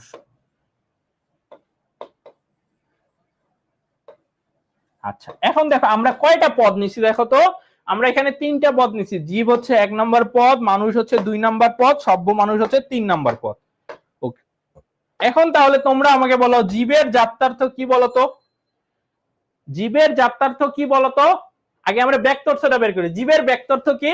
ব্যক্তর্থের ক্ষেত্রে ভাইয়া শিখাইছে যার ব্যক্তর্থ বের করতে বলবে তার সামনে একটা সব বা সকল যুক্ত করে দিব। তার মানে জীবের কি? জীবের ব্যক্তর্থ কি? জীবের ব্যক্তর্থ হচ্ছে সকল মানুষ। জীবের ব্যক্তর্থ কি? সকল মানুষ। তারপর মানুষের হচ্ছে ব্যক্তর্থ কি? মানুষ সরি সকল জীব হবে, যেহেতু জীব আছে তার মানে জীবের কি? জীবের হচ্ছে তোমার ব্যক্তর্থ হচ্ছে সকল জীব। আবার মানুষের ব্যক্তর্থ কি? মানুষের ব্যক্তর্থ হচ্ছে সকল মানুষ। আর আরেকটা কি? আরেকটা হচ্ছে সভ্য মানুষের হচ্ছে কি? ব্যক্তর্থ কি হবে? সকল সভ্য মানুষ। এখানে কোনো হচ্ছে এখানে কোনো কি নেই, এখানে কোনো হচ্ছে তোমার কনফিউশন নাই। আমার যেই পদের তোমার ব্যক্তর্থ বের করতে বলবে তার সামনে সব বা সকল যুক্ত করে দিব। তার মানে জীবের ব্যক্তর্থ বের করতে বলছে কি হবে? সকল জীব। মানুষের ব্যক্তর্থ বের করতে বলছে সকল মানুষ। সভ্য মানুষের ব্যক্তর্থ বের করতে বলছে সকল সভ্য মানুষ। এটা হচ্ছে তোমার এর কি গেল? এর হচ্ছে ব্যক্তর্থ গেল। এখন এর যদি আমি জাত্যার্থ বের করতে বলি, আমি যদি জীবের জাত্যার্থ বের করতে বলি তাহলে জীবের জাত্যার্থ কি বলতো? জীবের জাত্যার্থ আমরা একটু আগে বের করছি, কি? জীববৃত্তি। কি? জীববৃত্তি। তারপর কি মানুষের হচ্ছে কি বলতো? মানুষের জাত্যার্থ কি বলতো? মানুষের জাত্যার্থ হচ্ছে কি? মানুষের জাত্যার্থ কি আমরা জানি? দুইটা। কয়টা? দুইটা। কি কি? একটা হচ্ছে জীববৃত্তি, আরেকটা কি? আরেকটা হচ্ছে আমার বুদ্ধিবৃত্তি। একটা জীববৃত্তি, আরেকটা হচ্ছে বুদ্ধিবৃত্তি। কয়টা? দুইটা। আর আরেকটা হচ্ছে কি তোমার? আরেকটা হচ্ছে তোমার সকল সভ্য মানুষ। সকল সভ্য মানুষ। এখন সকল সভ্য মানুষের হচ্ছে তোমার কি বলতো? আমার জাত্যার্থ বের করতে লাগবে। এখন সকল সভ্য মানুষের জাত্যার্থ কিভাবে বের করব? আমরা দেখো এখানে যেহেতু মানুষ কথাটা আছে তার মানে অবশ্যই কি? অবশ্যই হচ্ছে এর জাত্যার্থ কি হবে? জীববৃত্তি হবে। আরেকটা কি? আরেকটা হচ্ছে বুদ্ধিবৃত্তি হবে। কিন্তু দেখো তোমার সামনে কিন্তু আরেকটা কথা বলা আছে। কি কথা বলা আছে? সভ্য কথাটা বলা আছে। তার মানে অবশ্যই অবশ্যই কারো মধ্যে একটা গুণ আছে যেই গুণটার কারণেই তাকে আমরা সভ্য মানুষ বলবো। কোন গুণটা থাকলে তাকে আমরা কি বলতো? সভ্য মানুষ বলবো বলতো? অবশ্যই সভ্যতা নামক গুণটা থাকলে। কোনটা? সভ্যতা নামক গুণটা আছে বলেই কিন্তু একজন মানুষকে সভ্য মানুষ বলতেছে। যার মধ্যে ধরো সভ্য নামক গুণটা নাই তাকে কিন্তু আমরা কি বলবো না? তাকে কিন্তু আমরা সভ্য মানুষ বলবো না। ওকে, তখনই আমরা তাকে সভ্য মানুষ বলবো যখন তার মধ্যে সভ্যতা নামক গুণটা থাকবে। এখন আরেকটা জিনিস আমি তোমাদের বলি, সেটা হচ্ছে যে ধরো কোন একটা পদের জাত্যার্থ তুমি জানো না, না জানতেই পারো। ধরো পদের জাত্যার্থ কি জানো না, এখন তাহলে কি করবা? এখন আমাকে তো জাত্যার্থ লিখতে লাগবে, তাই না? তো যখন তুমি একটা পদের হচ্ছে কি জাত্যার্থ জানবা না, একটা পদের জাত্যার্থ জানবা না, যার হচ্ছে জাত্যার্থ বের করতে বলবে তার সাথে একটা তয়ব যুক্ত করে দিবা। কি করবা? তয়ব যুক্ত করে দিবা। ধরো ছাত্র, এটা একটা পদ, তোমাকে বললো যে ছাত্র পদের জাত্যার্থ কি? তোমাকে কি বললো? যে ছাত্র পদের জাত্যার্থ কি? এটা এখন তুমি জানো না যে আসলে ছাত্র পদের জাত্যার্থ কি। এখন তোমাকে কি করতে লাগবে? তুমি যেহেতু জানো না তখন তুমি কি করবা? তুমি এই যে যেটার কথা বলবে তার সাথে একটা তয়ব যুক্ত করে দিবা যে ছাত্র পদের জাত্যার্থ হচ্ছে ছাত্রত্ব। কি হবে? ছাত্রত্ব। ধরো তুমি জানো না, ধরো তোমার ফল লেখা, তোমাকে বললো যে ফল পদের জাত্যার্থ কি, তোমাকে বের করতে বললো। এখন তুমি জানো না যে আসলে ফলের জাত্যার্থ কি। তুমি যদি পরীক্ষায় ফলের জাত্যার্থ লিখে আসো ফলত্ব, মানে কি তয়ব যুক্ত করে দিলা, তাহলে এটাই হবে, কোনো সমস্যা নেই। কোনো সমস্যা নাই, এটা লিখতে পারবা।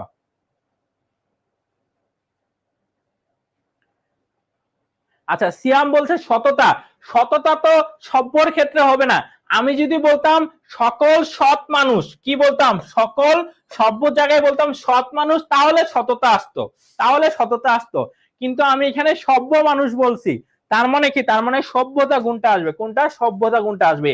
এই সেম জিনিসটা এখানে লিখছি, বলছি যে জীব মানুষ সভ্য মানুষ, এখানে জীব পদের ব্যক্তার্থ হচ্ছে সকল জীব, তারপর মানুষ পদের ব্যক্তার্থ হলো সকল মানুষ, সভ্য মানুষ পদের ব্যক্তার্থ হলো সকল সভ্য মানুষ। আবার জীব পদের যাত্রার্থ হচ্ছে জীববৃত্তি, মানুষ পদের যাত্রার্থ হলো জীববৃত্তি ও বুদ্ধিবৃত্তি, আর সকল সভ্য মানুষ পদের যাত্রার্থ হলো জীববৃত্তি, বুদ্ধিবৃত্তি ও কি সভ্যতা। জীববৃত্তি, বুদ্ধিবৃত্তি, আরেকটা হচ্ছে কি, আরেকটা হচ্ছে সভ্যতা। এগুলো হচ্ছে তোমার কি, এগুলো হচ্ছে তোমার এই জিনিসগুলো এখানে লিখছি। এখন আমরা কিভাবে ব্যক্তার্থ যাত্রার্থ বাড়ে কমে এই জিনিসটা দেখব। আচ্ছা, এটা আমি একটা এইখানে লিখে দিচ্ছি, বুঝছো? এটা আমি এইটাই তোমাদের আমি এখন বুঝাবো যে কিভাবে ব্যক্তার্থ বাড়তেছে আর কিভাবে ব্যক্তার্থ কমতেছে। তো আমরা ফার্স্টে এইখানে যাই, এইখানে গিয়ে আমি দেখাই, এইখানে গিয়ে দেখাই। আমাদের হাতে তাহলে পদ আছে কয়টা? তিনটা। কি কি বলতো, কি কি বলতো? জীব, 2 নাম্বার হচ্ছে কি, 2 নাম্বার হচ্ছে তোমার মানুষ, আরেকটা কি, আরেকটা হচ্ছে সভ্য মানুষ, তাই না? ওকে, তাহলে এখন আমরা কি জীবের ক্ষেত্রে ব্যক্তার্থ কি পাইছি? সকল জীব। মানুষের ক্ষেত্রে কি? সকল মানুষ। তারপর হচ্ছে সভ্য মানুষের ক্ষেত্রে সকল সভ্য মানুষ।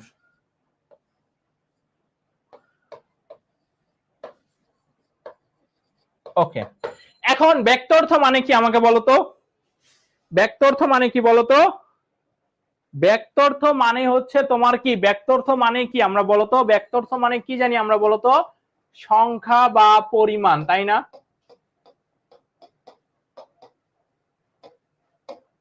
আচ্ছা, এর একটু জাত্যার্থ গুলো সাইডে লিখে দিই, এদের জাত্যার্থ গুলো সাইডে একটু লিখে দিই। সকল জীবের জাত্যার্থ কি? জীববৃত্তি। সকল মানুষের জাত্যার্থ কি? জীববৃত্তি ও বুদ্ধিবৃত্তি।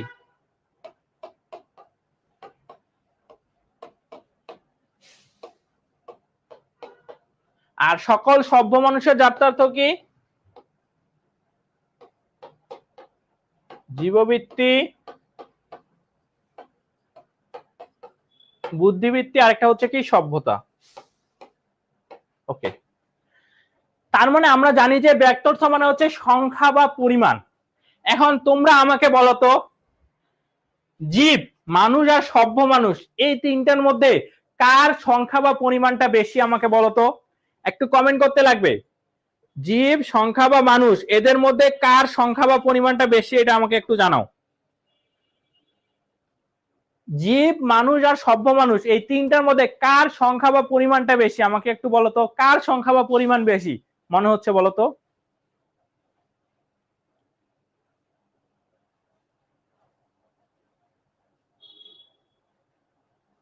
জীব বলতে কাদের বোঝায় বলো তো? জীব বলতে মানুষ, গরু, ছাগল, হাঁস, মুরগি, জায়াজ, এগুলোরে বোঝায়। তো ধরলাম যে জীবের সংখ্যা হচ্ছে কত? 500। এখন তোমরা আমাকে বলো, মানুষের সংখ্যা কি 500 হবে? মানুষের সংখ্যা তো 500 হবে না, কারণ গরু, ছাগল, হাঁস, মুরগিরও তো একটা সংখ্যা আছে। ধরলাম মানুষের সংখ্যা হচ্ছে 300, কত? 300 প্লাস গরু, ছাগল, হাঁস, মুরগি, ভেড়া যা যা আছে ওদের সংখ্যা হচ্ছে 200। এখন তোমরা আমাকে বলো 500 বড় না 300 বড়? কোনটা বড়? 500 বড় না 300 বড়? অবশ্যই 500 বড়, আর 300 হচ্ছে ছোট। এখন মানুষের ক্ষেত্রে আমি বলি, মানুষের সংখ্যা কত পাইছি বলতো? মানুষের সংখ্যা পাইছি আমরা 300, কত? 300। এখন মানুষ বলতে কয় ধরনের মানুষ আছে বলতো? দুনিয়ায় 2 ধরনের মানুষ আছে। কি কি? একটা হচ্ছে সভ্য মানুষ, আরেকটা কি? আরেকটা হচ্ছে অসভ্য মানুষ। দুনিয়ায় অসভ্য মানুষ নাই? অবশ্যই আছে। তো এখন মানুষ বলতে কি শুধু সভ্য মানুষকে বোঝায়? না, মানুষ বলতে অসভ্য মানুষকে বোঝায়। তো ধরলাম সভ্য মানুষের সংখ্যা কত? সভ্য মানুষের সংখ্যা হচ্ছে 200, কত? 200। আর অসভ্য মানুষের সংখ্যা হচ্ছে কত হবে? 100। কারণ কি? 300 তো মিলাইতে লাগবে। তার মানে মিলছে। এখন তাহলে দেখো তো কি কি পাইলাম আমি।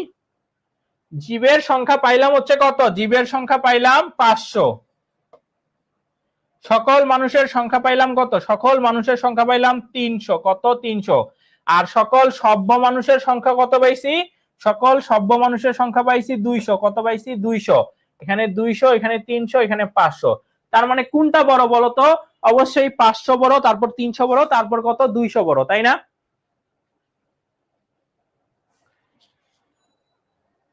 ওকে, 500, 300, 200 হইল, ঠিক আছে। ওকে, এবার এখন দেখো এইখানে যদি আমরা হিসাব করি, এখানে জীববৃত্তি মানে কয়টা, জীববৃত্তি মানে হচ্ছে এক, তাই না? কয়টা আছে, একটা মাত্র যাত্রার্থ আছে। তারপর এইখানে কয়টা যাত্রার্থ আছে, জীববৃত্তি বুদ্ধিবৃত্তি দুইটা যাত্রার্থ আছে।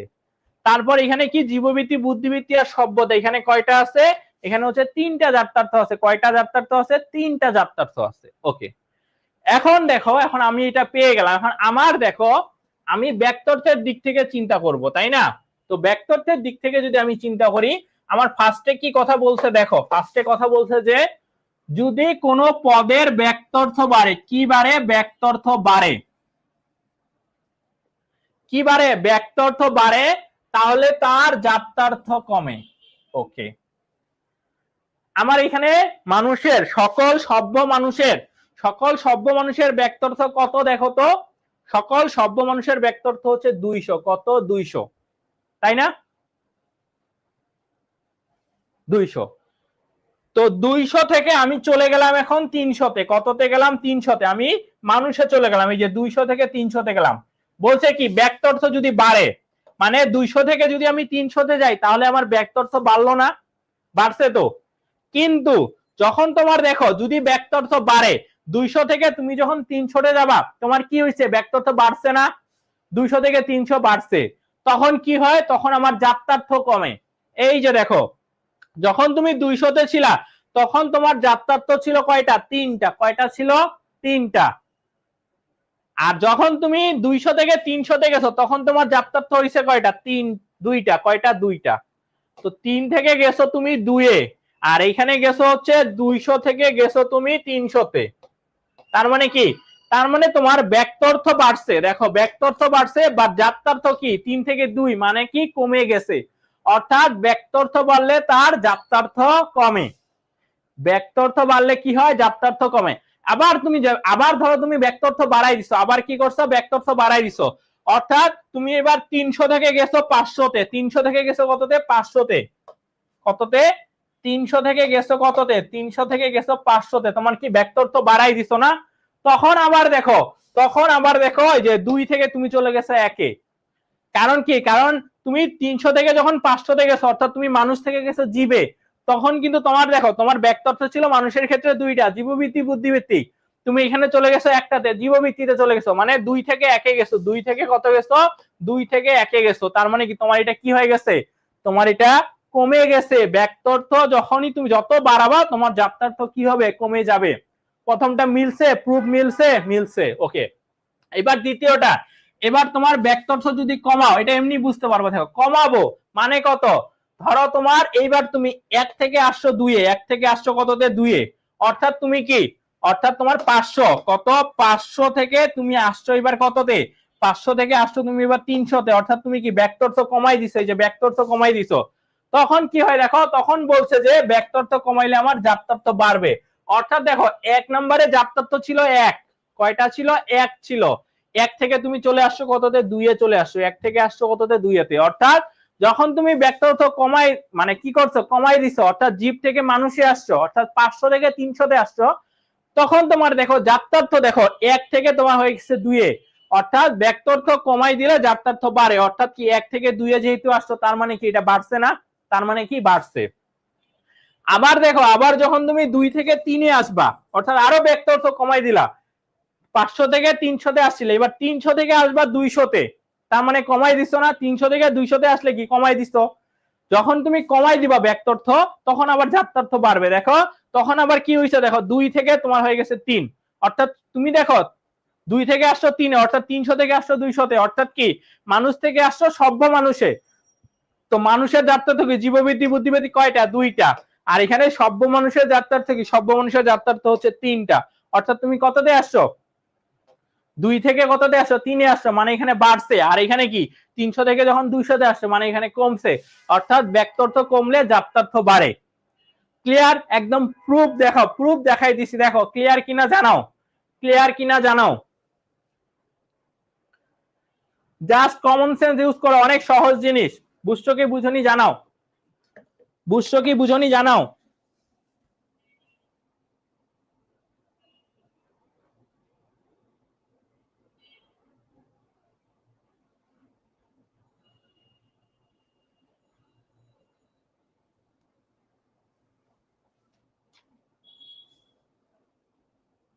জানাও একটু।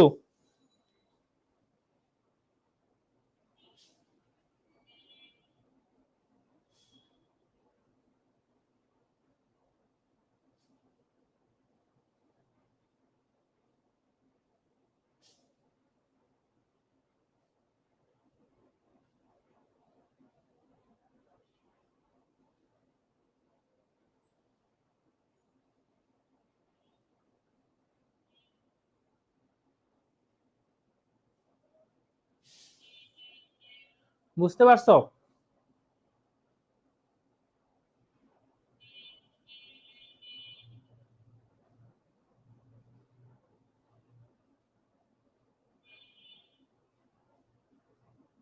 ওকে, এবার তাহলে উল্টা বাস থেকে দেখি, এবার তাহলে আমরা উল্টা বাস থেকে দেখি। এবার এটা তো দেখলাম ব্যক্তার্থের দিক থেকে, এবার আমরা একটু যাত্রার্থের দিক থেকে দেখি। জাস্ট ওইটা সেম জিনিসই পড়াইছি। যাত্রার্থের দিক থেকে হইলে তোমার আগে যাত্রার্থ থাকবে, আগে কি থাকবে? যাত্রার্থ থাকবে। যেমন দেখো 1 নম্বরে হচ্ছে জীব, জীবের যাত্রার্থ কি? জীবের যাত্রার্থ হচ্ছে জীববৃত্তি। তারপর 2 নম্বরে হচ্ছে কি? 2 নম্বরে হচ্ছে মানুষ ছিল, মানুষের যাত্রার্থ কি? মানুষের যাত্রার্থ হচ্ছে জীববৃত্তি। আরেকটা কি? বুদ্ধিবৃত্তি। আরেকটা হচ্ছে কি? সভ্য মানুষ। জীববৃত্তি, বুদ্ধিবৃত্তি, আরেকটা হচ্ছে সভ্যতা। ওকে, এগুলাই তো। এটা গেল এই পাশে। আর এখানে জীবের হচ্ছে কি? যাত্রার্থ হচ্ছে ব্যক্তার্থ হচ্ছে সকল জীব, আর মানুষের হচ্ছে সকল মানুষ, আর এটা হচ্ছে কি? সকল সভ্য মানুষ।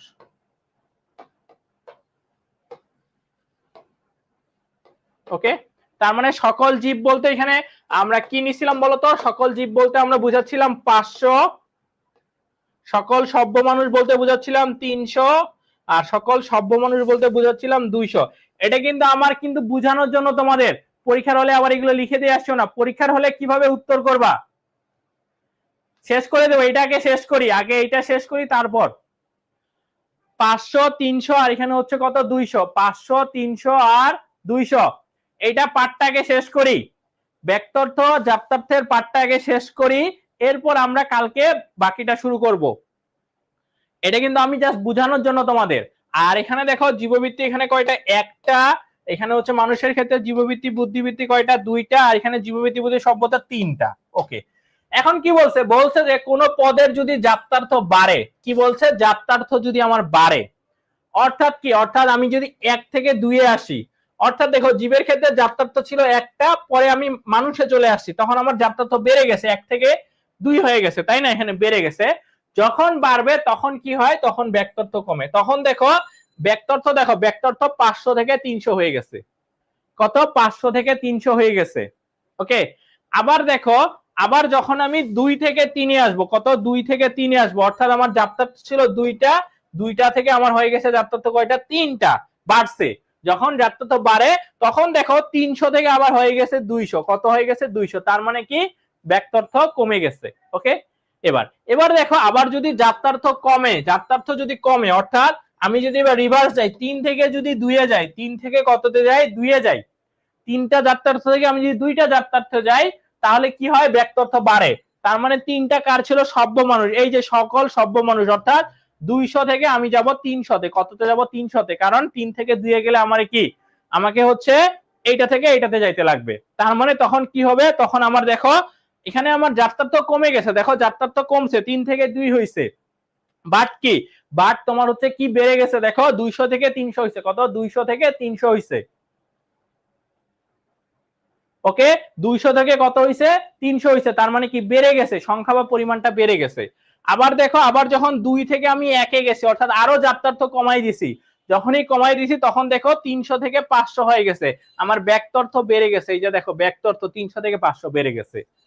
তার মানে এটাই হচ্ছে তোমার ব্যক্তর্থ যাত্রার্থের সম্পর্ক বা হ্রাস বৃদ্ধির নিয়ম। ব্যক্তর্থ যাত্রার্থের সম্পর্ক বা হ্রাস বৃদ্ধির নিয়ম হচ্ছে এটা। ওকে, দেখছো কিভাবে বাড়ছে কমছে এই ব্যাপারটা আমি কিন্তু একদম প্রমাণ সহ দেখাই দিছি। এই সেম কথাগুলাই দেখো এখানে পরীক্ষায় কিভাবে উত্তর করতে হবে, সেম কথাগুলো এখানে লিখে দিচ্ছি। এই যে দেখো এখানে স্পষ্ট করে পরীক্ষা এইভাবে উত্তর করবে, এইভাবে লিখে দিচ্ছি যে সকল মানুষ পদের ব্যক্তর্থ, মানুষ পদের ব্যক্তর্থ সকল মানুষ, এর সাথে অন্যান্য জীবজন্তুকে যোগ করলে ব্যক্তর্থ বেড়ে গিয়ে দাঁড়াবে সকল জীব, কিন্তু পদের ব্যক্তর্থ কমে গিয়ে হবে শুধু জীববৃত্তি। কারণ জীবের যাত্রার্থ কি, জীববৃত্তি শুধু। কারণ জীবের যাত্রার্থ অর্থাৎ জীববৃত্তি, মানুষের যাত্রার্থ কি, জীববৃত্তি ও বুদ্ধিবৃত্তি এর চেয়ে কম। আবার মানুষের মধ্য থেকে অসভ্য মানুষকে বাদ দিলে ব্যক্তর্থ কমে গিয়ে দাঁড়াবে সকল সভ্য মানুষ, কিন্তু পদের যাত্রার্থ বেড়ে গিয়ে হবে জীববৃত্তি, বুদ্ধিবৃত্তি ও সভ্যতা।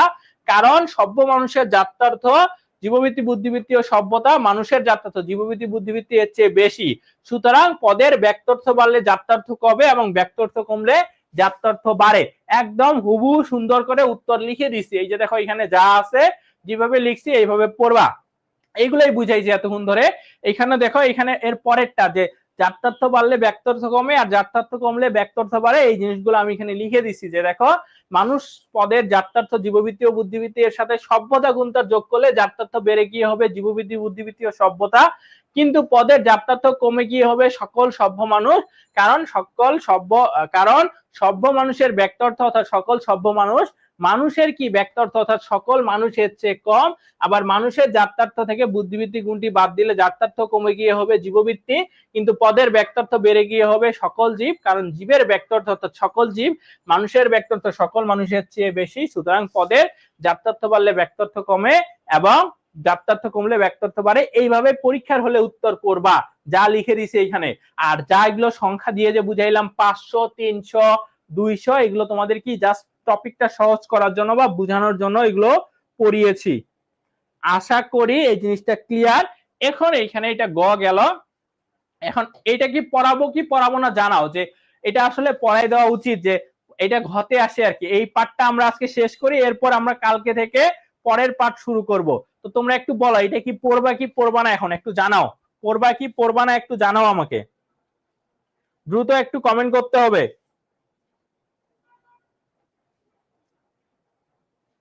অনেকগুলো পড়া বাকি আছে, দ্রুত জানাও। আমরা কিন্তু খুব বেশি পড়তে পারিনি আজকে, অল্প পড়ছি।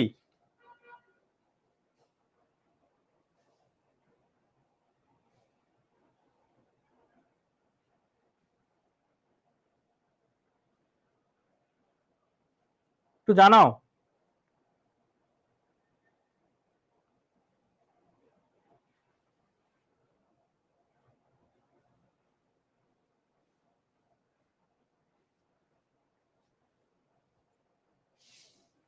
ওকে, বাকিরা বাকিরা একটু জানাও। তোমরা যেভাবে চাবা সেভাবেই পড়ানো হবে।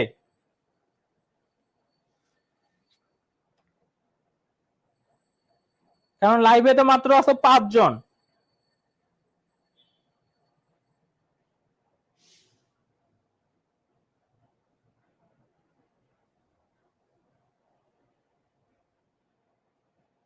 আচ্ছা, সায়মও বলছে পড়াইতে।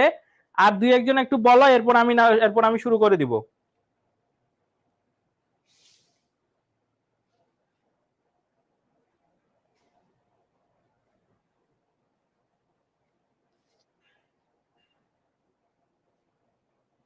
আচ্ছা, তাহলে কি এটা শেষ করে দিব নাকি?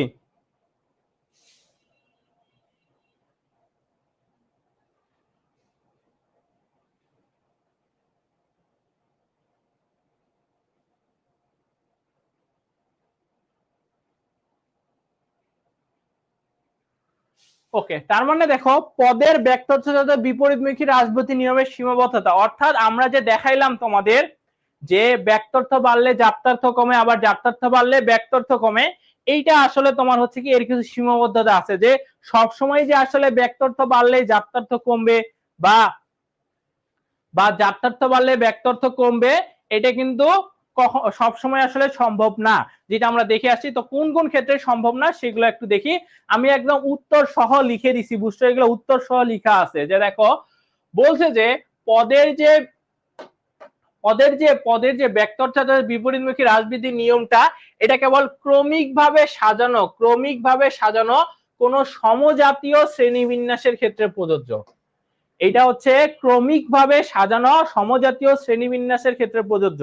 তো ক্রমিকভাবে সাজানো বলতে গেলে কি, একের পরে 2 আসবে, 2 এর পরে 3 আসবে, 3 এর পরে 4 আসবে, 4 এর পরে 5 আসবে, ক্রমিকভাবে সাজানো। ব্যাপারটা এমন বুঝাইছে যে ক্রমিকভাবে সাজানো তোমার হচ্ছে কি সমজাতীয় শ্রেণীবিন্যাসের ক্ষেত্রে প্রযোজ্য। এখন সমজাতীয় শ্রেণীবিন্যাস এই জিনিসটা আমরা এখন এখানে দেখি। বলছে যে যেসব ক্ষেত্রে কোন পদকে জাতি উপজাতি তারপর শ্রেণী উপশ্রেণী আকারে ক্রমিকভাবে সাজানো যায় না, সেসব ক্ষেত্রে এই নিয়মটি কার্যকর নয়। যেমন দেখো, যেমন তোমার হচ্ছে কি জাতি উপজাতি আকারে সাজাইতে লাগে। যেমন জীবের ক্ষেত্রে কি হবে, জীবের ক্ষেত্রে এর জীবকে আমরা কি পড়ে আসছি বলতো, চতুর্থ অধ্যায় যারা পড়ছি তারা জানি না জীব কি একটা জাতি, এর উপজাতি কি, এর উপজাতি হচ্ছে মানুষ, এর উপজাতি কি মানুষ। আবার যদি মানুষের কথা বলি, মানুষের উপজাতি কি বলতো, মানুষের উপজাতি কি বলবো আমরা, মানুষের উপজাতি বলতে পারি সভ্য মানুষ। কি সভ্য মানুষ মানে কি, এগুলো হচ্ছে একটা আমি জাতি উপজাতিও বলতে পারি, আবার শ্রেণী উপশ্রেণীও বলতে পারি। এটা ক্রমিক ভাবে যায় আর কি, তোমার ক্রমিক ভাবে সাজানো। যে আমি জীবের ক্ষেত্রে জীবের পরে একেবারে সভ্য মানুষ বলতে পারবো না, আমাকে আগে জীব বলতে লাগবে, একের পরে আমি 3 আসতে পারবো না, আমার একের পরে 2 যাইতে লাগবে, 2 এর পরে তারপর 3 আসতে লাগবে, বুঝছো। তো ব্যাপারটা আসলে এমন। বলছে যে যে সকল ক্ষেত্রে কোনো পদকে জাতি উপজাতি বা শ্রেণী উপশ্রেণী আকারে কি করা যায় না, ক্রমিকভাবে সাজানো যায় না, সেসব ক্ষেত্রে আসলে এই নিয়মটা কার্যকর নয়। কোন নিয়মটা, এই যে ব্যক্তর্থ বাড়লে জাপ্তার্থ কমবে, আবার জাপ্তার্থ কি বাড়লে ব্যক্তর্থ কমবে, এই নিয়মটা কার্যকর নয়। যেমন এখানে একটা বিন্যস্ত করা আছে, দেখো এটা কিন্তু শর্ত বলে দিছে যে তোমাকে জাতি উপজাতি আকারে তোমার হচ্ছে থাকতে লাগবে বা শ্রেণী উপশ্রেণী আকারে থাকতে লাগবে, অন্যথায় যদি অন্য কোনো কিছু আকারে থাকে তাহলে তুমি আসলে এই নিয়মটা কাজ করবে না বা পড়াইতে কার্যকর করতে পারো না। যেমন দেখো, যেমন জীব, তারপর হচ্ছে কাঠ, তারপর হচ্ছে কি বই, তারপর হচ্ছে কি চাপ, এইগুলো পদ যদি এভাবে বিন্যস্ত হলে এই নিয়মটি কার্যকর হয় না, কেননা এদের একটি অন্যটির সাথে জাতি উপজাতিগত সম্পর্কে আবদ্ধ নয় এবং এদের পর্যায়ক্রমিকভাবে সাজানোরও উপকাশ নেই। কারণ কি, কারণ হচ্ছে তোমার দেখো আমাকে কি বলছে, আমাকে অলওয়েজ বলছে যে আমার এই নিয়মটা তখনই প্রযোজ্য হবে যখন আমি এটাকে জাতি উপজাতি আকারে সাজাইতে পারবো। সেটাও আবার হবে কি ক্রমিক ভাবে। কিভাবে ক্রমিক ভাবে, মানে একের পরে 2, 2 এর পরে 3, 3 এর পরে 4, 4 এর পরে 5। কিন্তু এখানে দেখো, এখানে যে বলছে জীব কাঠ বই চাপ, এইভাবে যে বলছে, এইটাকে আমরা কোনোভাবে আসলে জাতি উপজাতি আকারে সাজাইতে পারি না। কারণ জীবের সাথে আসলে কাঠের কোনো সম্পর্ক নেই, কাঠের সাথে বইয়ের কোনো সম্পর্ক নেই, বইয়ের সাথে চাঁদের কোনো সম্পর্ক নেই, এদেরকে আমরা জাতি উপজাতি আকারে সাজাইতে পারবো না। কি জাতি উপজাতি আকারে ক্রমিক ভাবে এদেরকে আমরা সাজাইতে পারবো না। এই জন্য এইগুলোর ক্ষেত্রে এমন করে যদি থাকে, এমন ক্ষেত্রে এই নিয়মটা কার্যকর নয়। তাহলে কোনটার ক্ষেত্রে কার্যকর, এই যে দেখো, এই যে জীব, জীবের পরে মানুষ, মানুষের পরে সৎ মানুষ, এদেরকে আমি পর্যায়ক্রমিক ভাবে সাজানো যায় এবং এরা হচ্ছে কি জাতি উপজাতিগত সম্পর্কেও আবদ্ধ। কারণ কি, কারণ আমরা জারি পড়ে আসছি চতুর্থ অধ্যায়ে, দেখবা জীবের কি, জীবের উপজাতি হচ্ছে কি, জীবের উপজাতি হচ্ছে মানুষ। তারপর আবার মানুষের উপজাতি কি, মানুষের উপজাতি হচ্ছে তোমার কি, মানুষের উপজাতি হচ্ছে তোমার সৎ মানুষ, আর এখানে কি অসৎ মানুষ বলা যায় আর কি, তো সৎ মানুষ হবে আর কি। তো এটাকে আমরা কি ক্রমিক ভাবে সাজাইছি না, এই যে দেখো 1 নাম্বার, এটা 2 নাম্বার, এটা 3 নাম্বার, ক্রমিক ভাবেও সাজানো যায়, আবার কি জাতি উপজাতি আকারেও সাজানো যায়। তো যখন দেখবা যে এইভাবে সাজানো আছে, জীবের পরে মানুষ আছে, মানুষের পরে সৎ মানুষ আছে, এইটার ক্ষেত্রে তোমার হচ্ছে এই নিয়মটা প্রযোজ্য, এটার ক্ষেত্রে নিয়মটা প্রযোজ্য। কিন্তু এই যে জীবের সাথে কাঠ বই চাঁদ, এই যে জিনিসগুলো আছে, এগুলো আসলে ক্রমিক ভাবে সাজানো নেই, ক্রমিক ভাবে সাজানো নেই। এই কারণে কি, এই কারণে হচ্ছে এইগুলোর ক্ষেত্রে এই নিয়মটা তোমার কি প্রযোজ্য হবে না, কারণ কি এদেরকে পর্যায়ক্রমিক ভাবে সাজানো যায় না। ওকে, এই ক্ষেত্রে আসলে এই নিয়মটা কার্যকর নয়। তাই এদের ক্ষেত্রে উক্ত নিয়মটা কার্যকর, এটা কিন্তু ওগুলোর ক্ষেত্রে কার্যকর না। এটা গেল প্রথমটা। এরপরে কি বলছে, বলছে যে নির্দিষ্ট ব্যক্তর্থ বিশিষ্ট একক পদের ক্ষেত্রে এই নিয়মটি কার্যকর নয়। বলছে যে যে পদের ব্যক্তর্থ সুনির্দিষ্ট সেক্ষেত্রে ব্যক্তর্থ বাড়া কমার কোনো প্রশ্ন ওঠে না, তাই এক্ষেত্রে হ্রাস বৃদ্ধির নিয়মটিও কার্যকর নয়। যেমন এক ডজন কমলা এর জায়গায় যদি এক হালি কমলা বলা হলে কমলার জাত্যার্থের কোনো পরিবর্তন ঘটে না। অর্থাৎ একই জাতীয় কোনো বিষয়ের সংখ্যাগত পরিবর্তন আবশ্যিক গুণের পরিবর্তন ঘটে না। কেমন বলছে দেখো, বলছে কি ব্যক্তর্থ মানে হচ্ছে সংখ্যা বা পরিমাণটাকে বোঝাবে, আর জাত্যার্থ মানে গুণটাকে বোঝাবে। তো ধরলাম তোমার হচ্ছে কি কমলার ক্ষেত্রে ধরলাম যে এক ডজন মানে 12টা কমলা, 12টা কমলা তোমার হচ্ছে কি এর হচ্ছে কি কমলার জাত্যার্থ কি, কমলার জাত্যার্থ ধরলাম আমরা কমলাত্ম, আমরা বলছি না তয় ব যুক্ত করে দিবা, তো কমলার জাত্যার্থ হচ্ছে কমলাত্ম।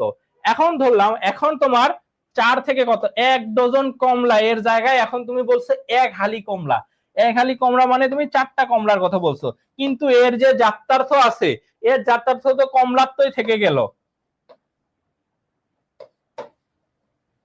এর জাত্যার্থ কি থাকলো কমলাত্মই থেকে গেল। এখন আমরা কি জানি, আমরা জানি যে যদি তোমার ব্যক্তর্থ কি হয় কমে, মানে কি সংখ্যাটা কমছে না 12 থেকে 4 আসছে, তার মানে কি ব্যক্তর্থ কমছে। যদি তোমার সংখ্যা কমে তার মানে তখন কি হবে জাত্যার্থ বেড়ে যাবে, জাত্যার্থ যদি একটা থাকে হয়ে যাবে কয়টা দুইটা, কয়টা হয়ে যাবে দুইটা, কিন্তু এখানে কি হয়েছে এখানে জাত্যার্থ আছে একটা, হয়ে গেছে কয়টা হয়ে গেছে কিন্তু একটাই কিন্তু আছে, কয়টা আছে একটাই আছে, এখানে কিন্তু দুই হয়নি। তার মানে কি, তার মানে এই যে আমি যখন যে বলতেছি যে ব্যক্তর্থ কি হয়, ব্যক্তর্থ কমলে জাত্যার্থ বাড়ে বা জাত্যার্থ বাড়লে হচ্ছে তোমার ব্যক্তর্থ কমে, এই নিয়মটাই এখানে প্রযোজ্য হইলো, প্রযোজ্য তো হইলো না। আমি তো ব্যক্তর্থ কমাইলাম, সংখ্যা বা পরিমাণ কমাইছি না, 12 থেকে 4 নিয়ে আসছি, বাট আমার যে জাত্যার্থ আছে জাত্যার্থ তো 1 থেকে 1 আছে, আমার তো জাত্যার্থ কি হয়নি, জাত্যার্থ আমার কি হয়নি, জাত্যার্থ আমার কিন্তু কমেনি। এটা কার ক্ষেত্রে প্রযোজ্য, যে একক পদের ক্ষেত্রে, নির্দিষ্ট ব্যক্তর্থ বিশিষ্ট একক পদ, একক পদ মানে একটা পদের ক্ষেত্রে এই কথাটা। যেমন দেখো এখানে তো ধরো জীব বলো বা মানুষ বলো বা সৎ মানুষ এগুলো তো আলাদা আলাদা পদ না, বাট একক পদের ক্ষেত্রে তুমি যদি প্রযোজ্য দেখো যে একক পদের ক্ষেত্রে হচ্ছে তোমার ধরো যদি হয় যে একটা পদের ক্ষেত্রে আমি বাড়াবো কমাবো, তখন তোমার কি হবে, তখন কিন্তু আসলে এই নিয়মটা কার্যকর হবে না। কারণ আমরা দেখলাম যে দেখো 12 থেকে 4 আসছে, বাট আমার এখানে জাত্যার্থ কি, জাত্যার্থ একটাই আছে, জাত্যার্থ কয়টা আছে একটাই আছে, তো কি এটা হবে না, তার মানে বুঝছো। আশা করি এই 2 নম্বরটাও ক্লিয়ার। ওকে, এবার হচ্ছে আমাদের 3 নাম্বার। 10 মিনিট লাগবে। ওকে, এবার দেখো বলছে যে কোন কোন বিশেষ ক্ষেত্রে ব্যক্তর্থ বাড়লেও জাত্যার্থ বাড়ে না। তো আমাদের হচ্ছে কি নিয়ম কি, যে ব্যক্তর্থ যদি বাড়ে তাহলে হচ্ছে কি আমার জাত্যার্থ হচ্ছে কি হবে না, জাত্যার্থ হচ্ছে কি হবে না, বাড়বে না বা কমবে না। কেমন ব্যাপারটা দেখো, যদি আমার ব্যক্তর্থ যদি বাড়ে তাহলে আমার জাত্যার্থ কমার কথা না। তো এই ক্ষেত্রে এখন দেখো বলছে যে কোন কোন ক্ষেত্রে পদের ব্যক্তর্থকে বাড়তে দেখা যায় কিন্তু তার জাত্যার্থটা অপরিবর্তিত থাকে। কোন কোন ক্ষেত্রে পদের ব্যক্তর্থ, পদের যে ব্যক্তর্থ সেটা হচ্ছে কি বাড়তে দেখা যায়, পদের ব্যক্তর্থকে হচ্ছে কি দেখা যায় বাড়তে দেখা যায়, বাট তার জাত্যার্থটা কি থাকে অপরিবর্তিত থাকে, জাত্যার্থ থাকে কি অপরিবর্তিত মানে যেটা আছে ওইটাই। কিন্তু আমরা কি জানি, আমরা জানি যে ব্যক্তর্থ বাড়লে কি হয়, ব্যক্তর্থ বাড়লে জাত্যার্থটা হচ্ছে কি হয়, জাত্যার্থ হচ্ছে কমে যায়। তো যে বলছে যে একটি নতুন দ্বীপের কি আবির্ভাব ঘটার পরে দ্বীপ পদের ব্যক্তর্থ বেড়ে যায় কিন্তু তার জাত্যার্থ হচ্ছে কি কমে না। ব্যাপারটা কেমন দেখো, ব্যাপারটা কেমন দেখো, ধরো ধরো তোমার হচ্ছে ধরো ধরলাম যে তোমার একটা ধরো কি বলবো আর কি, ধরো তোমার একটা ধরো সমুদ্রের মধ্যে একটা ধরো জমি আছে আর কি। তো এখন তোমার হয়ে গেছে কি তুমি একটা কি নতুন সেখানে হচ্ছে কি একটা নতুন দ্বীপ জেগে উঠছে, আমরা দেখি না যে চর জেগে ওঠে, কি হয় চর জেগে ওঠে আমরা দেখি না। তো যখন দেখবা যে একটা নতুন দ্বীপের একটা আবিষ্কার হইলো তখন এর কি সংখ্যা বা পরিমাণটা বেড়ে গেল না। ধরো আগে ছিল 50, ধরো তোমার হচ্ছে 50 ধরো আগে ছিল, পরে কি হয়েছে পরে একটা নতুন দ্বীপের আবির্ভাব হচ্ছে। তো যখনই তোমার নতুন দ্বীপের আবির্ভাব হবে তখন তোমার কি হবে, তখন তোমার এর কি এর হচ্ছে তোমার সংখ্যা বা পরিমাণটা একটু বেড়ে যাবে না। তো ধরো 50 থেকে হয়ে গেছে 60, তার মানে কি আমার ব্যক্তর্থ বেড়ে গেছে না, সংখ্যা বা পরিমাণটা তো বেড়ে গেছে। যে তোমার একটি হচ্ছে কি নতুন দ্বীপের আবির্ভাব, ধরো একটা জমি আছে তোমার কাছে সেখানে কি একটা নতুন দ্বীপের কি হয়েছে আবির্ভাব হয়েছে।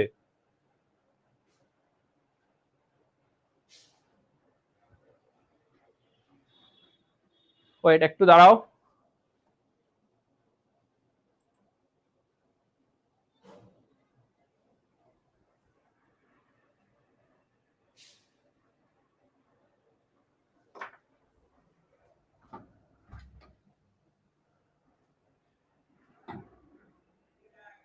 এই রাফিন, এই জাহিদ, যে আটকে গেছে আটকে গেছে। ওই দাঁড়াও, একটু ঠিক করতেছি, দাঁড়াও।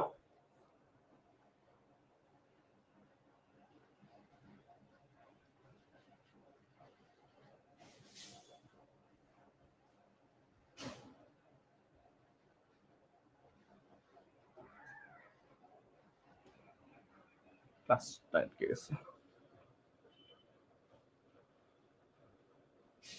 চার্জ শেষ নাকি? আমাদের হচ্ছে ক্যামেরা চার্জ শেষ হয়ে গেছে, দাঁড়াও ওইটা নতুন নতুন হচ্ছে ব্যাটারি লাগায় ক্লাস শুরু করতেছি, এখনই শুরু হবে।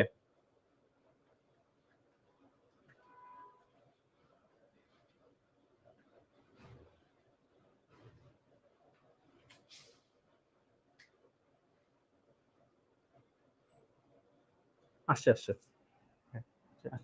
ওকে ওকে, দেখো ওই যে চলে আসছে। আচ্ছা, এটা জিনিস আমি একটু বলি যে দেখো, স্বাভাবিকভাবে তোমার ধরো তোমার একটা জমি আছে, ধরলাম তোমার একটা জমি আছে, এখন তোমার এখানে এখানে নতুন দেখলা যে না তুমি আসলে ধরো যতটুকুর মালিক সেখানে হচ্ছে তুমি আরেকটু বেশি আর কি তোমার ধরো মালিক আর কি। ধরো এমন ব্যাপারটা এমন যে ধরো তোমার একটা জমি আছে, সেইখানে জমিটাতে একটা নতুন দ্বীপ আবিষ্কার করছে। নতুন একটা জিনিস আবিষ্কার হওয়া মানেই কি, তার হচ্ছে কি সংখ্যা বা পরিমাণটা বেড়ে যাওয়া না? সংখ্যা বা পরিমাণটা বেড়ে যাওয়া। ধরো তোমার ছিল কত, ধরো তোমার ছিল হচ্ছে 50 বিঘা জমি, তো নতুন একটা ধরো দ্বীপ আবিষ্কার হওয়ার পরে তোমার এখন ওই জমিটা হয়ে গেছে 50 থেকে 60 বিঘা। কত বিঘা? 60 বিঘা। তার মানে কি সংখ্যা বা পরিমাণ বাড়ছে, অর্থাৎ কি এর ব্যাক্তর্থটা কি হয়েছে, এর ব্যাক্তর্থটা তোমার হচ্ছে কি বেড়ে গেছে, তাই না? মানলাম ব্যাক্তর্থ বেড়ে গেছে, কিন্তু এর কি জাত্যার্থ কি কোনো কিছু বাড়ছে বা কমছে আমাকে বলো?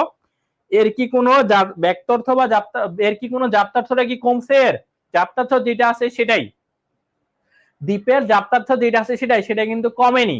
তার মানে কমেনি মানে কি, কমেনি মানে আমার দেখো বলছে যে কোনো কোনো বিশেষ ক্ষেত্রে ব্যাক্তর্থ বাড়লেও জাত্যার্থ আসলে কমে না, জাত্যার্থ হচ্ছে কি কমে না। ওকে, আচ্ছা এখানে হচ্ছে বাড়ে না হবে, জাত্যার্থ হচ্ছে কমে না হবে। এটা আসলে হবে কি কমে না, এখানে বাড়ে না আসছে, এখানে হচ্ছে কি হবে না, কমে না। ওকে, এটা কি হবে, এটা হচ্ছে হবে কমে না। কোন কোন বিশেষ ক্ষেত্রে ব্যাক্তর্থ বাড়লেও জাত্যার্থ কমে না।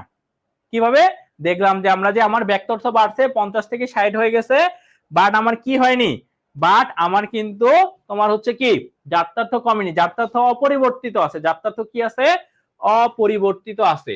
এটা একটা গেল। এই বুঝতেছো কি বুঝো না জানাও, বুঝতেছো কি বুঝো না জানাও।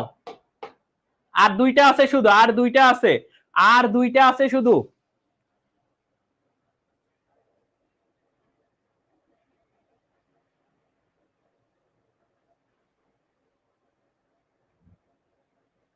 একটু জানাও তো,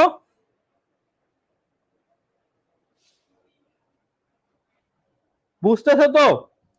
ওই তিনটা বুঝছো, আর দুইটা আছে শুধু, আর দুইটা, আর ধরো 5 থেকে 7 মিনিট ক্লাস নিব। একটু কমেন্ট করে জানাও।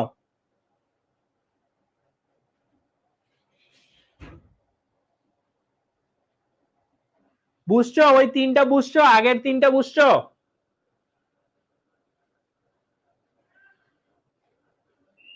ওকে, তাহলে এখন দেখো, এখন এটা আবার আরেকটা দেখো কি বলছে, বলছে যে কোন পদের নতুন কোন জাত্যার্থ যদি আবিষ্কৃত হয় তাহলে সে পদের হচ্ছে কি ব্যাক্তর্থ আবার পরিবর্তিত হয় না। কিভাবে হয় না দেখো, বলছে যে কোন কোন ক্ষেত্রে পদের জাত্যার্থকে বাড়তে দেখা যায় কিন্তু তার হচ্ছে কি ব্যাক্তর্থ অপরিবর্তিত থাকে। যেমন দেখো, ধরো তুমি একটা সোনার যেটা আছে, সোনার, সোনা হচ্ছে তোমার ধরো একটা ধাতু, কি সোনা, সোনা ধাতুর ধরো এর ধরলাম আমরা, এর জাত্যার্থ হচ্ছে ধরো তিনটা, কয়টা, তিনটা ধরলাম আর কি, আমরা জাস্ট বুঝো আর কি। তো এরপরে এখন তুমি গবেষণা করলা, গবেষণা করে এর হচ্ছে কি করছো, সোনার হচ্ছে কি একটা নতুন গুণ আবিষ্কার করছো, একটা নতুন গুণ আবিষ্কার করছো। তখন আবিষ্কার করার ফলে কিন্তু এর কিন্তু জাত্যার্থ হয়ে যাবে, এর গুণ কয়টা হয়ে যাবে, ধরো তোমার আগে থেকে গুণ আছে 3টা, এখন তুমি গবেষণা করলা, গবেষণা করার পরে এর গুণ হয়ে গেল কি, গবেষণা করার পরে তুমি নতুন একটা কি করছো, তুমি নতুন একটা হচ্ছে গুণ আবিষ্কার করছো এর, তো তখন কিন্তু এর কি হয়ে যাবে, এর গুণ হবে 3 থেকে 4টা। গুণ মানে কি, গুণ মানে অলওয়েজ মাথায় রাখবা, গুণ মানেই হচ্ছে জাত্যার্থ, অর্থাৎ এর জাত্যার্থ ধরো আগে ছিল 3টা, এখন হয়ে গেল কয়টা, এখন হয়ে গেল হচ্ছে 4টা। কয়টা হইলো, 4টা হয়ে গেছে, কয়টা, 4টা। তো তো 4টা ঠিক আছে, এটা হলো, কিন্তু এটা সোনার ব্যক্তর্থের কি কোনো পরিবর্তন হয়েছে আমাকে বলো তো।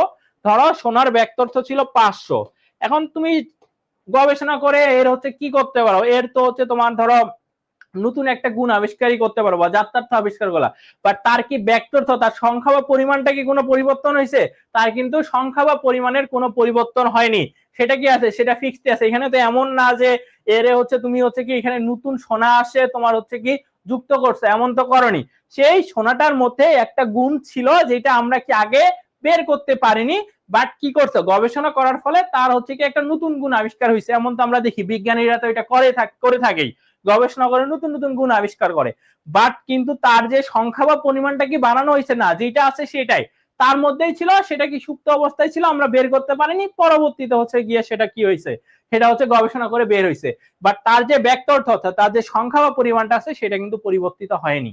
তো এটা একটা সমস্যা হয়, এটা যে আমার কি হয়, আমরা দেখলাম যে জাত্যার্থ বাড়লেও কি হচ্ছে না, ব্যক্তর্থ কিন্তু কমে না, জাত্যার্থ বাড়লেও ব্যক্তর্থ কিন্তু কমে না, ব্যক্তর্থ কিন্তু বাড়ছে। এবার বলছে পদের বিপরীত হ্রাস বৃদ্ধির যে নিয়মটা আছে এটা হচ্ছে কি সব ক্ষেত্রে আসলে সমানুপাতিক নয়, সব ক্ষেত্রে কি নয়, সব ক্ষেত্রে হচ্ছে সমানুপাতিক নয়। কেমন দেখো, বলছে যে ব্যক্তর্থ যাতায়াতের বিপরীতমুখী হ্রাস বৃদ্ধি নিয়মটি সর্বক্ষেত্রে সমানুপাতিক নয়, অর্থাৎ এদের একটি যে পরিমাণে বাড়ে বা কমে অন্যটি সবসময় যে সেই পরিমাণে বাড়ে বা কমবে, ব্যাপারটা আসলে এমন না। মানে তোমার এখানে হচ্ছে কি, তোমার ধরো এমন হইলো যে তোমার ব্যক্তর্থ ধরো 500 থেকে ধরো 300 হইলো, ধরলাম আমার ব্যক্তর্থ হচ্ছে কি 500 থেকে 300 হইলো, মানে কি কমলো, কত হইছে, কমছে। আর জাত্যার্থ ধরো, জাত্যার্থ হচ্ছে তোমার কি 4 থেকে হয়ে গেছে ধরো 5, ধরো একটার ক্ষেত্রে এমন হয়েছে যে ব্যক্তর্থ যদি আমার কমে তাহলে কি হয়, জাত্যার্থ বাড়ে। এখন এটা কিন্তু সব ক্ষেত্রে সমানুপাতিক, মানে কি সমানুপাতিক, মানে ধরো একটার ক্ষেত্রে ধরলাম আমার এমন হয়েছে, কিন্তু সেকেন্ডটার ক্ষেত্রে যে সবসময় যে 500 হইলে যে এখানে যে 300 হইতে লাগবে, আর এখানে যে 4 হইলে যে 5 হইতে লাগবে, ব্যাপারটা কিন্তু এমন না, ব্যাপারটা কিন্তু কি এমন না। এখানে কি হইতে পারে, এখানে হচ্ছে তোমার আমার হইতে পারে 600 হইতে পারে, 600 থেকে আমার এখানে কত 300 হইতে পারে, আর এখানে আমার কয়টা, এখানে হচ্ছে ধরো আমার সরি 500 থেকে আমার এখানে কত, দাঁড়াও বুঝাচ্ছি। এমন যে ধরো এখানে 1 নম্বরের ক্ষেত্রে আমি বললাম যে আমার ব্যক্তর্থ আমি কমাবো, ধরো 500 থেকে 300 হইছে, তাহলে আমার জাত্যার্থ বাড়বে, ধরো 4 থেকে কত হইছে, 4 থেকে আমার 5 হবে। আবার আরেকটা উদাহরণের ক্ষেত্রে ধরো 500 থেকে যে তাকে যে 500 হইলে যে তাকে যে 300 হইতে লাগবে, ব্যাপারটা কিন্তু এমন না, মানে সমানুপাতিক হইতে লাগবে এমন না, সে 500 থেকে সে 200 হইতে পারে। আবার কি, আবার ধরো 4 থেকে যে আমাকে 5 হইতে লাগবে, ব্যাপারটা এমন না, 4 থেকে সে হচ্ছে কত 7 হইতে পারে। মানে এটা হচ্ছে কি হ্রাস বৃদ্ধি নিয়মটা সর্বক্ষেত্রে সমানুপাতিক নয়, মানে সব সময় যে সেমই হবে ব্যাপারটা কিন্তু এমন না। এটা কি হইতে পারে, এটা তোমার হচ্ছে সমানুপাতিক হইতে পারে না। যেমন দেখো কি বলছে যে মানুষের জাত্যার্থের সাথে সভ্যতা গুণটা যুক্ত করলা, মানুষের জাত্যার্থের সাথে কি করলা তুমি, সভ্যতার গুণটা হচ্ছে কি করলা, সভ্যতার গুণটা হচ্ছে যুক্ত করলে মানুষের সংখ্যাটা যে হারে কমে, অর্থাৎ ধরো স্বাভাবিকভাবে মানুষের সংখ্যা কত ধরলাম, মানুষের সংখ্যা ধরলাম 300, ধরো আমি ধরলাম কত 300, এখন এর সাথে আমি কি করছি, সভ্যতা নামক গুণটা আমি যুক্ত করে দিছি, তো সভ্যতা নামক গুণটা যুক্ত করার ফলে এর সংখ্যাটা হয়ে গেছে কত, ধরো 200, কত হয়েছে 200, কত 200 হয়ে গেছে। ধরো যে হারে কমে দৃষ্টিহীনতা, এরপরে কি আরেকটা ধরো গুণ, সভ্যতার জায়গায় আমি দৃষ্টিহীনতা দিয়ে দিলাম, ধরো এখানেও কত আছে, মানুষের সংখ্যা কত 300, সভ্যতার জায়গায় কি আছে, দৃষ্টিহীনতা আছে, সেই গুণটা যুক্ত করলে তার সংখ্যা সেই তুলনায় অনেক বেশি হারে হচ্ছে কি কমে, ধরো 300 ক্ষেত্রে হয়ে গেল কত 100 হয়ে গেছে, তাহলে কি সমানুপাতিক হইলো, সমানুপাতিক কখন হইতো, যখন আমার ধরো 300 আছে মানলাম ঠিক আছে, আমার যখন 200 হবে, এটাও যখন 200 হবে, তখন আমার কি, তখন আমার এটা সমানুপাতিক হবে। কিন্তু আমার এখানে হইলো 200, এখানে হইলো 100, তাহলে কি এটা কি সমানুপাতিক হইল? সমানুপাতিক তো হইল না। সমানুপাতিক মানে কি সমান সমান হবে, বাট এখানে কিন্তু সমানুপাতিক হয় না, একবার হইছে 200 একবার হইছে 100। তো এই ক্ষেত্রে আসলে তোমার ব্যক্তর্থ যাতায়াতের বিপরীতমুখী হ্রাস বৃদ্ধি নিয়মটা আসলে কি নয়, সর্বক্ষেত্রে আসলে সমানুপাতিক নয়। ওকে, এগুলো আমাদের মূলত এই 5টা ক্ষেত্রে আমরা দেখতে পাই যে এই সমস্যা হয়। এরপর বলছে যে সুতরাং দেখা যাচ্ছে যে পদের ব্যক্তর্থ যাতায়াতের মধ্যকার হ্রাস বৃদ্ধি নিয়মটি ত্রুটিমুক্ত নয়। কয়েকটি সমজাতীয় শ্রেণীবাচক পদকে জাতীয় উপজাতির আকারে ক্রম অনুসারে সাজালেই কেবল এই নিয়মটি তাদের ক্ষেত্রে প্রযোজ্য হয়, অন্যথায় নিয়মটি হচ্ছে কি অর্থহীন। তার মানে নিয়মটা হচ্ছে কি, এমন প্রশ্ন আসবে তোমাদের ঘ নাম্বারে যে ব্যক্তর্থ যাত্রার্থে যে সম্পর্ক আছে বা হ্রাস বৃদ্ধির নিয়ম আছে, এটা কি হচ্ছে কি ত্রুটিযুক্ত নাকি ত্রুটিমুক্ত, বা কতটুকু ত্রুটিযুক্ত এমন বলবে, তখন তোমরা এটা উত্তর করবা যে এগুলো বলার পরে বলবা যে ব্যক্তর্থ যাত্রার্থের মধ্যকার হ্রাস বৃদ্ধির নিয়মটি আসলে ত্রুটিযুক্ত, এটা ত্রুটিমুক্ত নয়। মানে কি ত্রুটিযুক্ত, তার মানে এদের মধ্যে সমস্যা আছে, ত্রুটি আছে। এটা শুধু আমার কি কয়েকটা সমজাতীয় শ্রেণীবাচক যে পদ আছে যেটাকে আমি জাতি উপজাতি আকারে আসলে কি করতে পারি, সাজাতে পারি, কেবল তাদের ক্ষেত্রে প্রযোজ্য, অন্যথায় এটা কি নয়, প্রযোজ্য নয়। এটাই বলছে এখানে। ওকে, বুঝছো কি বুঝনি জানো? আমাদের আজকের ক্লাস এখান পর্যন্ত থাকবে। এরপর আমরা কালকে কখন ক্লাস নিব আমি এটা জানাই দিব তোমাদের পোস্ট করে। তো এখানে আমরা পদের প্রকারভেদ থেকে শুরু করব। তোমরা আগে বলো ওইটা বুঝছো কি বুঝনি ওইটুকু। আজকের ক্লাসটা কেমন লাগছে, বুঝছো কি বুঝনি জানো? আমি কিন্তু একদম সবকিছু অনেক সময় নেই, দেখো প্রায় 2 ঘন্টা ক্লাস হয়েছে, পড়াইছি মাত্র অল্প। তো এইভাবে যদি পড়াই তাহলে তো স্বাভাবিকভাবে কোর্সটা একটু দেরি করেই শেষ হবে, তাই না? আমি চাইলে তাড়াতাড়ি শেষ করে দিতে পারতাম, বাট না, আমি তোমাদের পড়ানোর মতোই পড়াবো আর কি, যাতে সব বিষয় তোমরা ক্লিয়ার থাকো। তোমরা একটু জানাও বুঝছো কি বুঝনি। ওভারঅল যেটুকু পড়াইছি আমরা আবার কালকে ক্লাস করব। ওকে, আজকের ক্লাসটা এখানেই রাখবো, একটু কমেন্ট করে জানাই দাও, আমরা হচ্ছে ক্লাস শেষ করে দিব এখনই।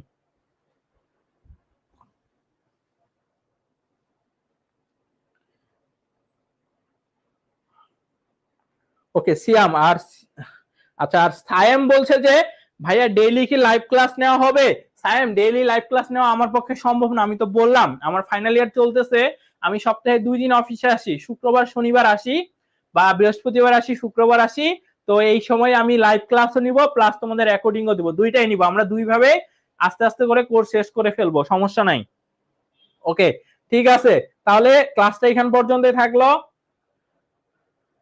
ওকে, সবাইকে আসসালামু আলাইকুম। এটা পিডিএফটা আপলোড করা আছে, আর পিডিএফ এর টুকটাক কিছু প্রিন্টিং মিস্টেক থাকেই, কারণ এগুলো তৈরি করতে গেলে হয়ই টুকটাক একটু ঝামেলা হয়, সর্বোচ্চ সতর্ক থাকার পরেও তোমরা একটু এগুলো ক্ষমা সুন্দর দৃষ্টিতে দেখবা।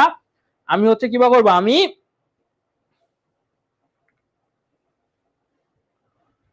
ওগুলো সব ঠিক করে দিচ্ছি। ওকে, সব ঠিক করে দিয়ে দিব যেগুলো টুকটাক ভুল থাকবে।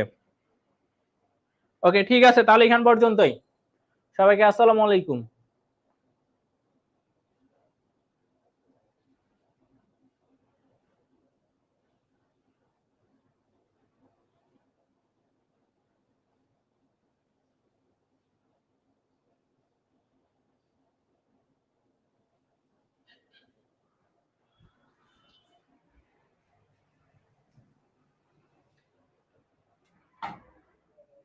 এই আচ্ছা, অফ করবো কোনটা দিয়ে? অফের অপশন কই?